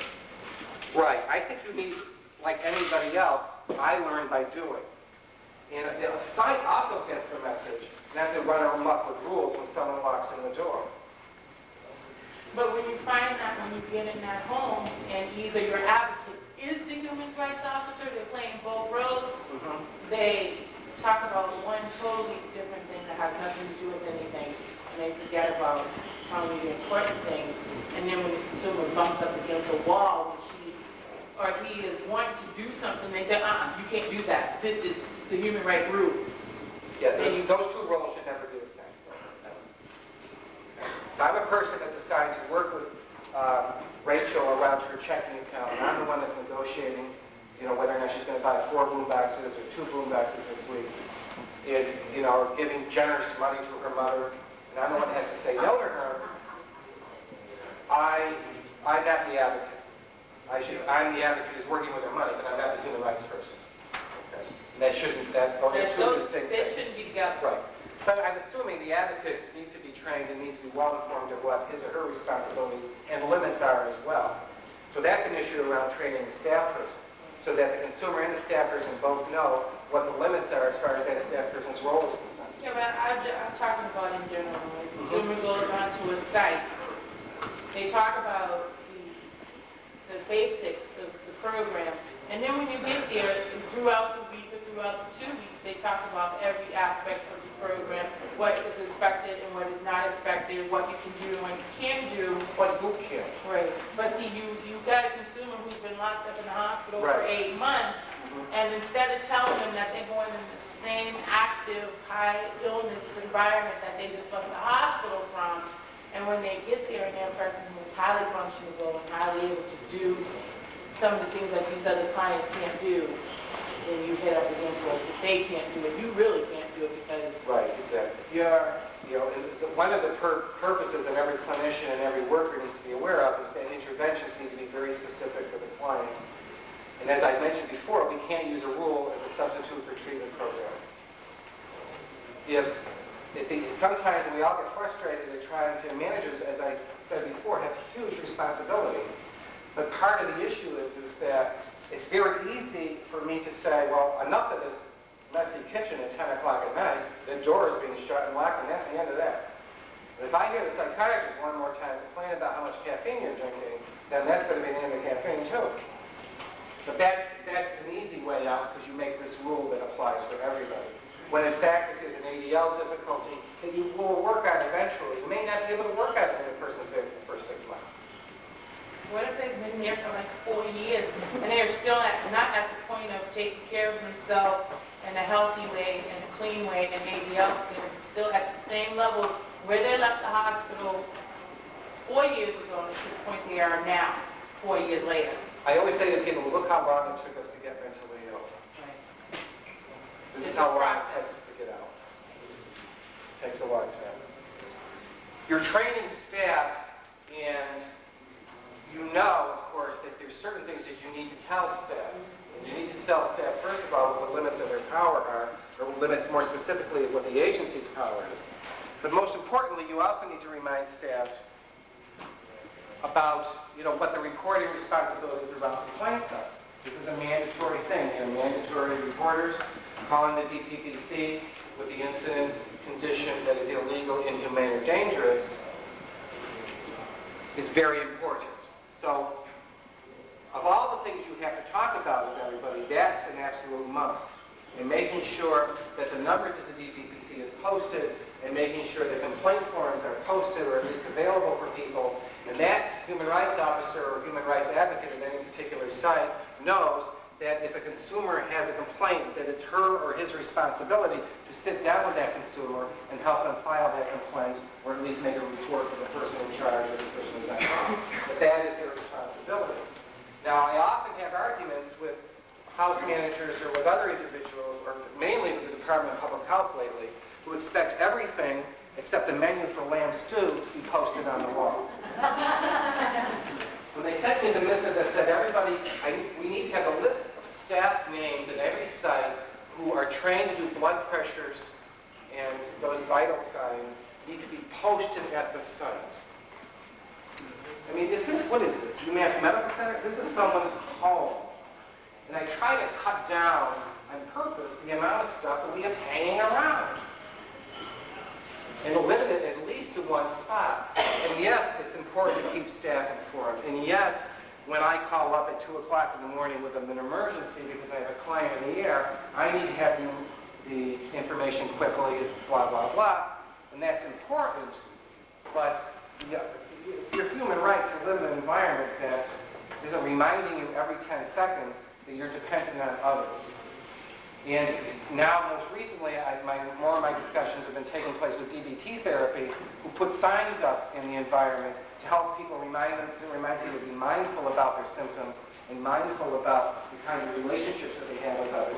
And I'm sure that that works in DBT therapy, but again, someone who doesn't have that particular illness walks in and there's all signs all over the place, reminding them that they're sick, just in case they forgot. So I have an argument about that. And as a human rights officer, you might improve your sensitivity to that, so that's important. Go ahead. What is DBT? Dialectical behavior therapy. What is that? It's a specific therapy that treats a certain type of symptom. Personality disorders. Right, borderline personality disorders. The other issue, which is a good training thing for you to do and for your human rights committee to do, is to write the human rights booklet for your agency. And after you finish, you need to start rewriting it. So, in case you haven't done that yet, you need to do it because if you're going to be the human rights officer, you need a training tool. And you need all the training. I don't believe in cutting down a slew of trees in order to make you a good human rights officer, or me either. But I have a training tool, and that's the human rights booklet. And the human rights committee is the one that wrote it. And the consumers and the community people who sit on that, take an interest in it, you need to set a date, otherwise they'll be writing it forever. And you need to say no longer than 10 pages or 15 pages or whatever. Otherwise, you'll get a big thick thing. And, but that's a good project for people because it should require members of the committee and the officer to actually go in the community and go to the consumers and say, what are the things that you like to have in this form? And that's why, thank God for computers, we can be fairly flexible about it. Because I might have one human rights manual for the day program where people don't necessarily live, and where the rules are a little different. Your access to a phone at a job is more restricted than it is obviously in your house sometimes. Your ability to walk off your job, which you're getting 8 cents an hour from being a hanger, is limited. But you can't have a cigarette every time you let people speak to you. In our rule, that is an expectation. So that booklet is going to look a little more different than the booklet for the residential program. And that gives you an opportunity also for the human rights booklet for,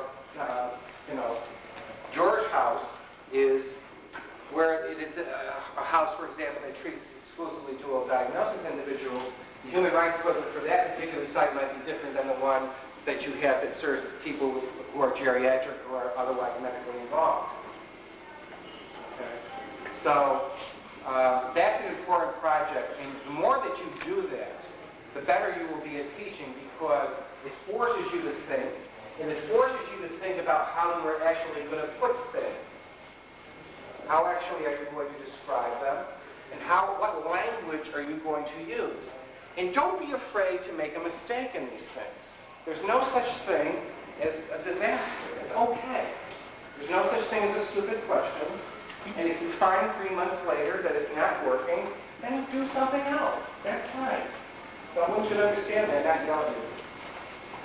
I wonder, can we use language in the handbook? Yes, as long as it's not too complicated. Okay? And I'm not telling you, I never speak down to people, and I'm not suggesting that consumers or certain staff people won't understand the language as written in the pink book. But I often look at it, and I always give it to someone else to see if they understand it before I use it. And I have this difficulty a lot where I teach, and people don't understand what I'm talking about. Okay, someone had their hand up over here. No, I did. I'm a consumer, and I've been trying to know that when you say human rights, it's on a whole lot of levels. There are guidelines, there are different aspects of what the human right was about and how you handle it. From day programs to hospitals to residential programs to dual diagnosis to detoxes to drug rehabs, that there is really maybe 1 or 2 rights that are the same out of all those things. And then it varies from a lot of different aspects. And it becomes complicated. Because you say, well, my rights are being violated. And they say, no, you can't say that your rights are being violated because it's not written down on our paper. Right, and that's why education is so important, because unfortunately, people don't get educated before they actually get into the program. And I'm not sure how to fix that, because I'm at the other end. I don't work in a hospital that sends people out to programs. I work in a program against that. So I try to endeavor to meet them before they come in. If there's any particular restriction that I think might, restrict them because of the program, not because of their symptoms or their illness or whatever. It's an individual. Right, exactly. So, What kind of reaction or cues should you be sensitive to know that your training isn't working? people don't do what you ask. And the other issue I do, and this, I suggest this, is you do a pre and post test, for lack of a better word. I'll give people things and ask them questions when they come into the program, and you can hand me back this in a month, but ask them what it is that they know about, what's their understanding about what their human rights are with regard to this program. And then I'll ask the question again after they've been trained to see if there's been any improvement and whether or not the advocate is actually doing their job when I'm training them. Training should take place almost every day. Like I said, the interaction's going on. And not to be a pest about it, because I've driven people nuts on these things, trust me. But every 10 minutes, they're like, this is your human right. It's your human right to cross the street without people holding your hand, was the remark yesterday. So, you can say it all the time, and it does take time, because people are living this life. You've given up. You go home and all right, it's laundry day, I'll do the laundry, leave me alone. But that's different than someone living in a group home. Someone had their hand up back there. On the human rights complaint form, there's a specific committee that's to be notified in 48 hours.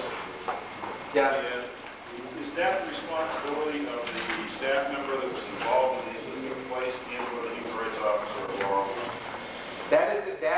As it is written, it is the responsibility of the person who is filing a complaint or has witnessed the incident, which means the staff person. Staff person. Okay? Now, your agency can change that. What we've done is that when the staff person witnesses something, they need to call the on-call supervisor immediately. Because the on-call supervisor has the power to keep the situation safe. So if someone needs to be transferred, a staff person needs to be asked to leave, the supervisor can do those kinds of things. So we need to make sure that the supervisor is absolutely aware of what's going on. The staff person is empowered to call the DPPC themselves, and they should, especially if they're complaining about the supervisor they have to call. So that opportunity may come up, or need may come up, so they should feel free to call the 800 number. That had just come up at the house that I work at. I'll never, ever discipline, complain, or otherwise worry about a staff person who calls the DPPC on their own. Even if my estimation, the situation is trivial. Because, first of all, it's wrong to yell at somebody, for lack of a better word, when they're engaging in human rights. And if their agenda is not necessarily human rights, but being a pain, that will emerge on its own eventually anyway. And it's the nature of my work to not discourage people. That's my job, to make sure that people are comfortable seeking advocacy under whether I like those circumstances or not. And trust me, I do get pissed off. And I do know that this person's intent is to get rid of this other staff person. It has nothing to do with the price of tea and double. Thank you.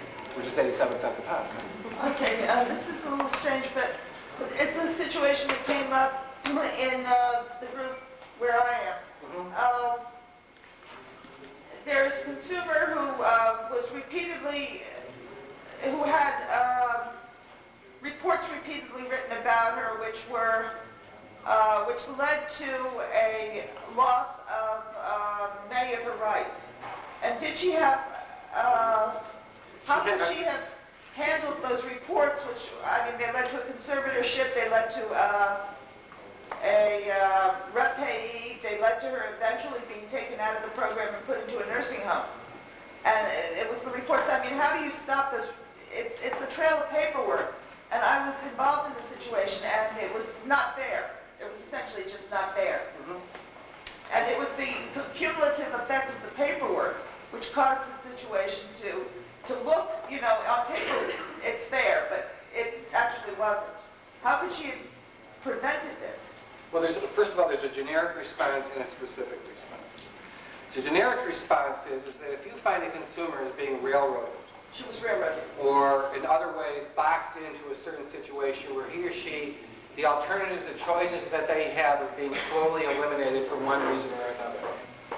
And you feel that because, and this often happens, that everyone, all the staff who are working with the consumer agree with the plan, except the consumer obviously, and the agency has got a certain viewpoint or an attitude about the consumer secondary to these reports and those things. And it's clear, or at least appears to be the situation where no one believes the consumer. Really? Well, it doesn't make... Yeah, because others. All right, so, but it appears that everybody agrees that this should be the plan except the consumer. The consumer may need another advocate besides the one that's provided by the agency. So in those situations, when I feel that either me or the agency or the treatment people or whatever need a second opinion about advocacy and human rights issues, I call the department and I say, listen, I want a consult here. Every area has a human rights coordinator. And I say, well, these are the treatment issues as I see them. I'm sitting here at my desk with 14 incident reports that describe a dangerous situation set. And we've tried A, and we've tried B, and we've tried C, and it doesn't work. But right now, I'm heading down the road where I'm going to restrict this consumer, or I'm going to do something that's going to infringe on her personal liberties. I get a second opinion. I bring it to the Human Rights Committee before there's action taken, or especially something as complete as a discharge to a nursing home. Okay? And indeed, medical issues are difficult, those are one of the issues that are difficult to deal with. If I have a consumer, and I treat many people who are in their 70s and 80s and 90s, and they have many medical involvements, I have to estimate the risk versus health versus staff's capacity to take care of them, how safe are they, and all these kinds of things. And they may indeed not want to go to a nursing home, but some can, but I always get a second opinion. The other issue is around, there is regulations that people can't be thrown out of their group home or residence or staff department or whatever you're calling it. Okay? She's fighting it now. The other issue is that a situation like that involves the ISP. When there's a change of residence, the individual service plan comes into play. So the proper way of doing this is to reunite the ISP, to reconvene the individual service plan, and that's a perfect opportunity for you or for the human rights officer to seek advocacy for this person. Someone who is not part of the program, someone the department can provide, or Center for Public Representation can provide, or a pro bono attorney can provide. And I'm doing this not because I want to be a pain in the neck, but because I want to make sure that we're not railroading this consumer to go somewhere or do something that they don't want to do. It's going to be a radical change in their life from what you're describing. Okay? You had said a consumer cannot be thrown out of the group home if they are part of the system as far as DMH, HES, or... I know DMH. Yeah. I'm responsible for this one. Well, DMH usually funds a lot of these places. Right. So it has to be DMH and the house that decide what about, this Right, person. exactly. So they And can't the person. throw them out, they need to provide another home for them.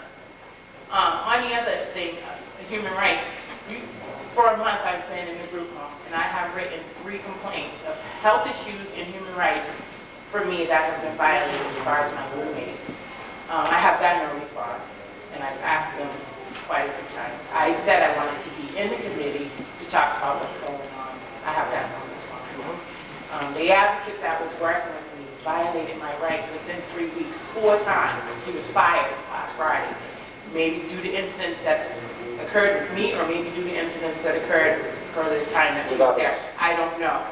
But I'm not paying my rent. I'm refusing to pay my rent. Only because it's not a healthy environment for me. It affects me greatly because I work. It's a lower functioning house. I can't have conversation or... Okay. So... Excuse me. I think the comments we've been hearing, a lot of them are very interesting. I feel it's really getting a point. Okay. The point that you're bringing up, though, is that for human rights officers to know is that outside of your own system, there's another system that addresses people's rights. So that if you need to go to the department. And the numbers are listed in that book of where you can seek advocacy for your particular issues. Okay? I want to move on to house rules, but go ahead. Yeah, I just have a question. If they have guardianship and maybe they're being held just not for a nursing home, who do you contact for them to have their rights? The guardian ad litem. The guardian ad litem. When a guardianship is pursued, a GAL is always appointed, and that's a person who's supposed to investigate the need for the service. The other issue that tends to contradict and tends to perforce work its way into your ability to teach is rules that appear out of the house rules. Things that appear because we have been talking about sort of generically here, that appear and the client has no control over per se. And there are rules like laundry, the rules about whether or not there's caffeine in the program, there are rules about whether or not you have to get up in the morning and go to day programming, there's rules about all those kinds of things. And they very often, as we've described, are the bane of everybody's existence because they tend to take the place of treatment. We find ourselves talking about whether or not you're going to do your laundry, whether or not you're taking a shower, or whether or not you are able to take a shower on Wednesday. And if you don't take it on Wednesday, then you have to wait till Saturday. All these kinds of things start working their ways into the relationship that a consumer has with their training. Now, the human rights officer's responsibility in these kinds of environments is to make sure, and this was what we talked about in the seminar just prior to this, is that first, that house rules themselves do not take the place of treatment. And that if there's an expectation that people are going to live together, the expectation should be is that they're going to work out with their peers what the rules are going to be. And it's your responsibility as a human rights officer to try and facilitate that process. That rather than merely expect to get a 2-page or 1-page list of 24 rules around kitchen opening and closing and who's going to cook and where they wear a hairnet and cleanliness and all those kinds of things, which are important responsibility-wise sometimes, that is something that you take part in as a consumer, that's something that you negotiate and talk about with your peers. Because we're not doing anybody any favors by just giving them something and telling them to follow it, and then very often there's a consequence to not doing it. When you need, finding that one of your human rights, I think, is to be able to participate in the process that makes that happen. And I don't think very often that line staff or necessarily managers or administrators have the time to do that. So that is why the human rights officer needs to have the time to do that. So that just because I'm an adult who's living with people with whom I'm not related, I need to have the skill to be able to negotiate this. You have skills in negotiating your environments that you grew up with and people taught you when you learned by doing. You still have those skills when you need to negotiate your work environments with your peers. Conflicts often come up. We need to learn and know how to do that. And we're not necessarily going to learn how to do that when it's just a 2-page rule that says everybody that lives on the first floor does their laundry on Wednesday.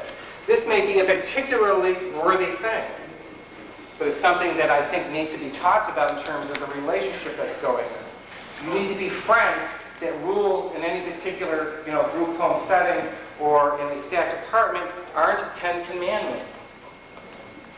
They don't have the same force, it appears, as the laws as they were coming out of the Massachusetts General Counsel's office. They are rules that you want to negotiate with your peers that are very flexible. You need to acknowledge that rules sometimes are there for safety reasons, which is why the department has the rule around not smoking in your bedroom.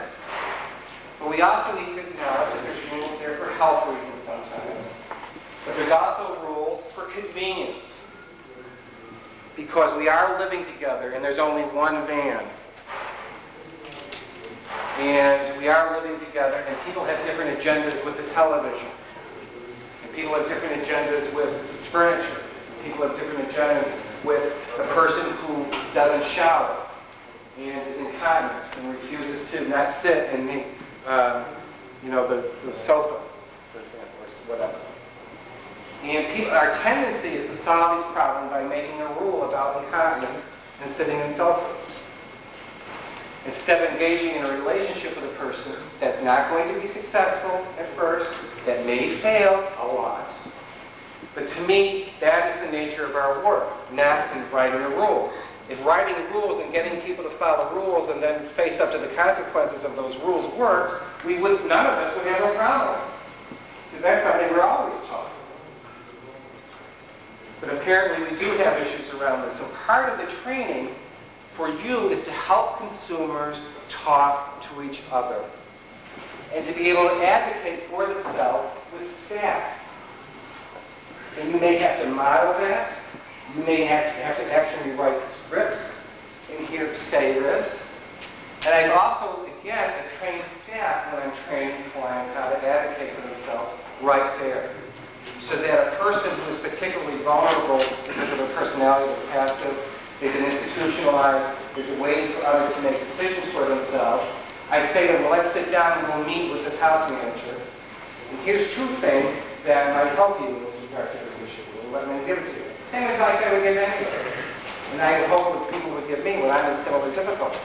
But I also sit down with the manager and say, Adrian is having a difficult time talking with you about this particular problem. And this is what I told her to do. How do you think that you can respond to that would be helpful?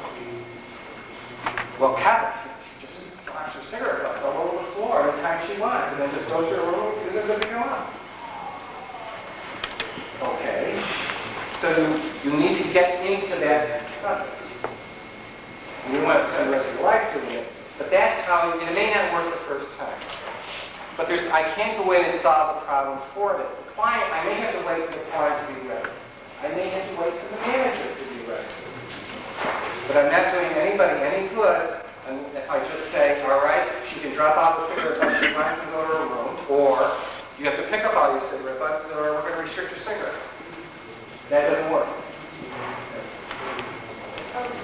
You made a very important point, and I'm hoping my question is not going to take us too far away from what you're saying. And the point that resonates with me is that you said the line staff are the people who are most important in this setting. I work for DMR, and looking at the brochure you were having educating your PhD, the requirements for mental health workers in the Department of Mental Health and entry-level mental health workers, the ability to write, speak, and read English. So when you're talking about training, and you're talking about all this training for mental health, and for people who are the line staff, who are most important, who are interacting on a day-to-day basis, and probably on a very personal level with this patient, I think if you hear, a lot of these people are not here, because a lot of these facilities are not able to release them to attend conferences where they can learn techniques to deal with the issues of human rights. And what I see a lot from the line staff that I work with, and what I hear a lot, which sometimes you have to validate, they feel that their rights are being trampled on, and they have to, it's a constant.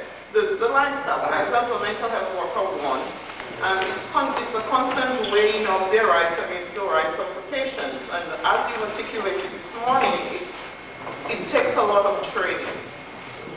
Going back to my point is, a lot of these people, they're right, they already come into this employment environment with their rights already being violated, and you're expecting them to facilitate the rights of other people. And I'm not saying this is wrong or right, but I'm saying if we are talking about the rights of people, you have to look at the whole picture. What kind of strategies do you have to train these line staff who you have admitted, and we all admit, are the people who have the most intimate relationship with these people, who see the role of the human rights officer as being very adversarial in a lot of situations, because a lot of times when they have the contact with them, it's probably because somebody has written a complaint, probably they're being investigated, and they feel very demoralized. And yet, the expectation is that they help to facilitate the needs of people, they help to empower them, when probably they themselves feel disempowered, and they're probably task-oriented because there are certain tasks they have to do, so they do not get into trouble with their supervisor. What kind of strategies do you have for facilities like the Department of Mental Health facilities to bring this training to these people who are very important to maintain the human rights of the patients that they're taking care of?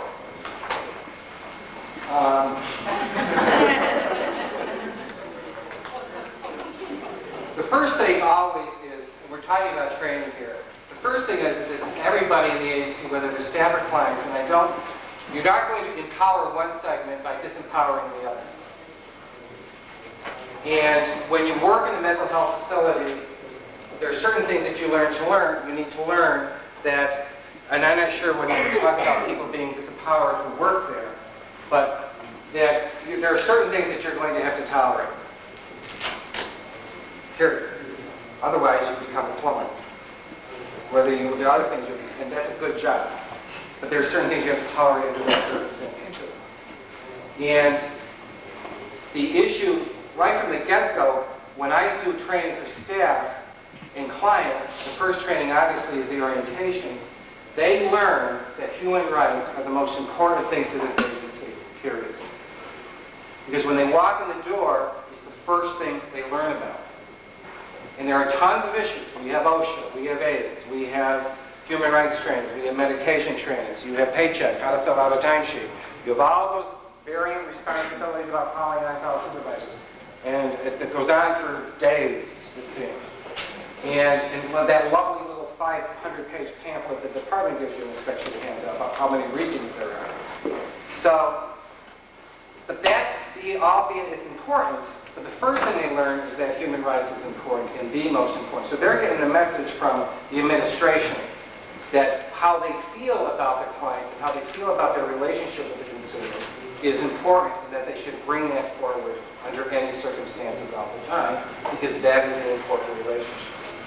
And if a staff person feels that something that the client is doing or something that the agency is doing, I guess, that disempowers them, they need to bring that up, because it's not going to apply to everybody necessarily.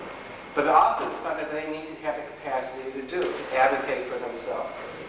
And that's why by training consumer and advocates, consumers and staff together, they're both getting the same lesson about self-advocacy. They're both getting the same lesson that if you haven't got the nerve or the wherewithal or the capacity for one reason or another to advocate for yourself, that you need someone else to help you, and we will allow that. We will help you find someone to do that. So they're both getting the same message. Everybody, for one person is disempowered, everybody is disempowered. And not one of us has ever escaped, and our family members will ever escape the opportunity or the loss of the loss of freedom. We're all going to be in the hospital at some point. We all may be in a nursing home at some point. We might be having bad negotiations around our mortgage, around a divorce, around all kinds of things, but we need to become familiar with these environments. And I don't expect people to know everything all the time, but I do expect them to have the information available for them and the advocacy available for them when they need it. And that's sometimes all they need to know, because they will raise their hand. And people need to be sensitive to each other. The training needs to be, around human rights, needs to be emphasized on the minute they walk in the door. And the human rights meetings need to be open to everybody to go to.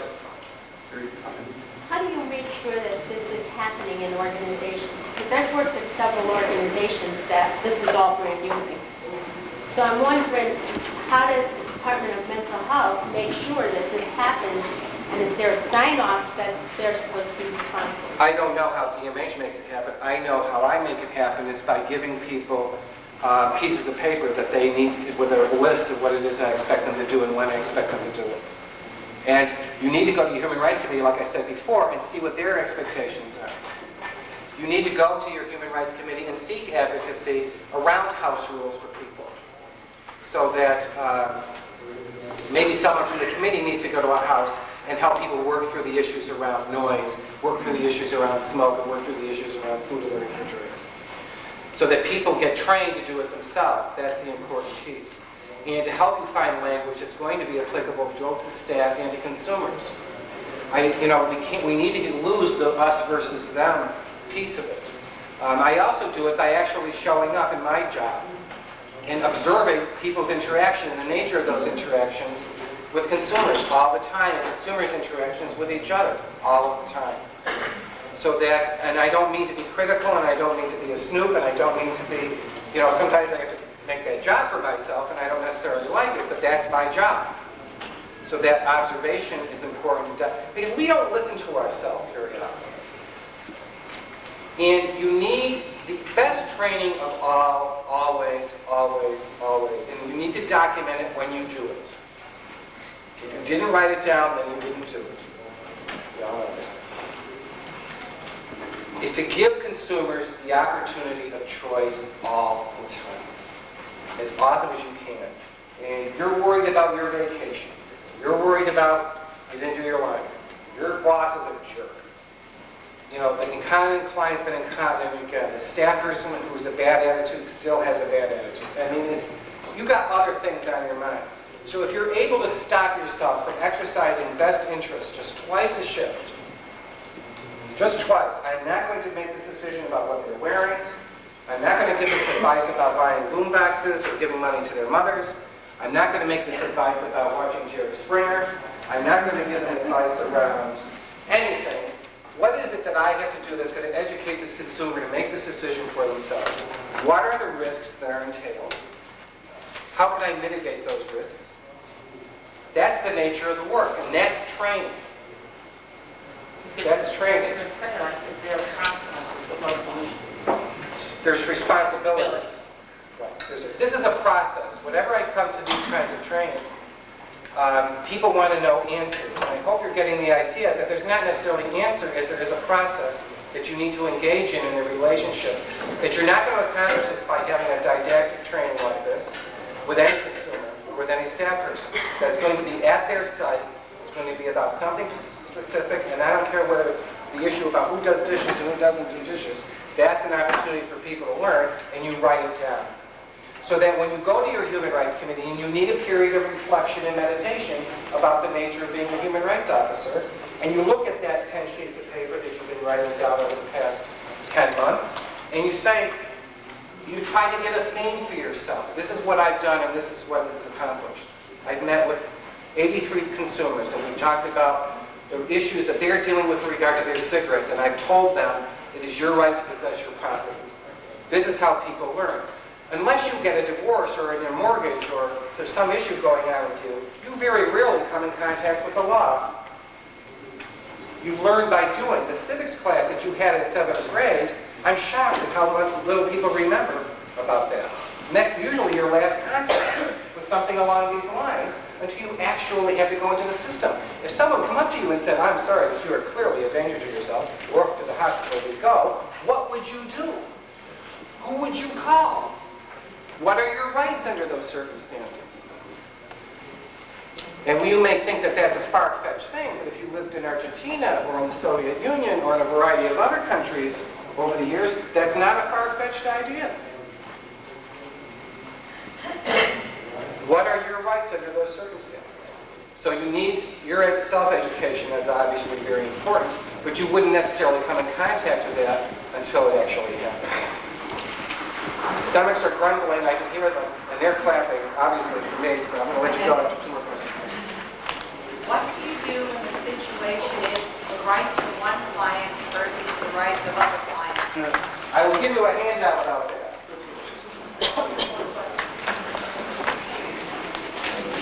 But basically what I do is get the two of them together and make sure they understand what's going on. And so, again, advocate them how to talk to each other. It might be And it might not solve the problem. again, a high-putting problem. Right. One person gives the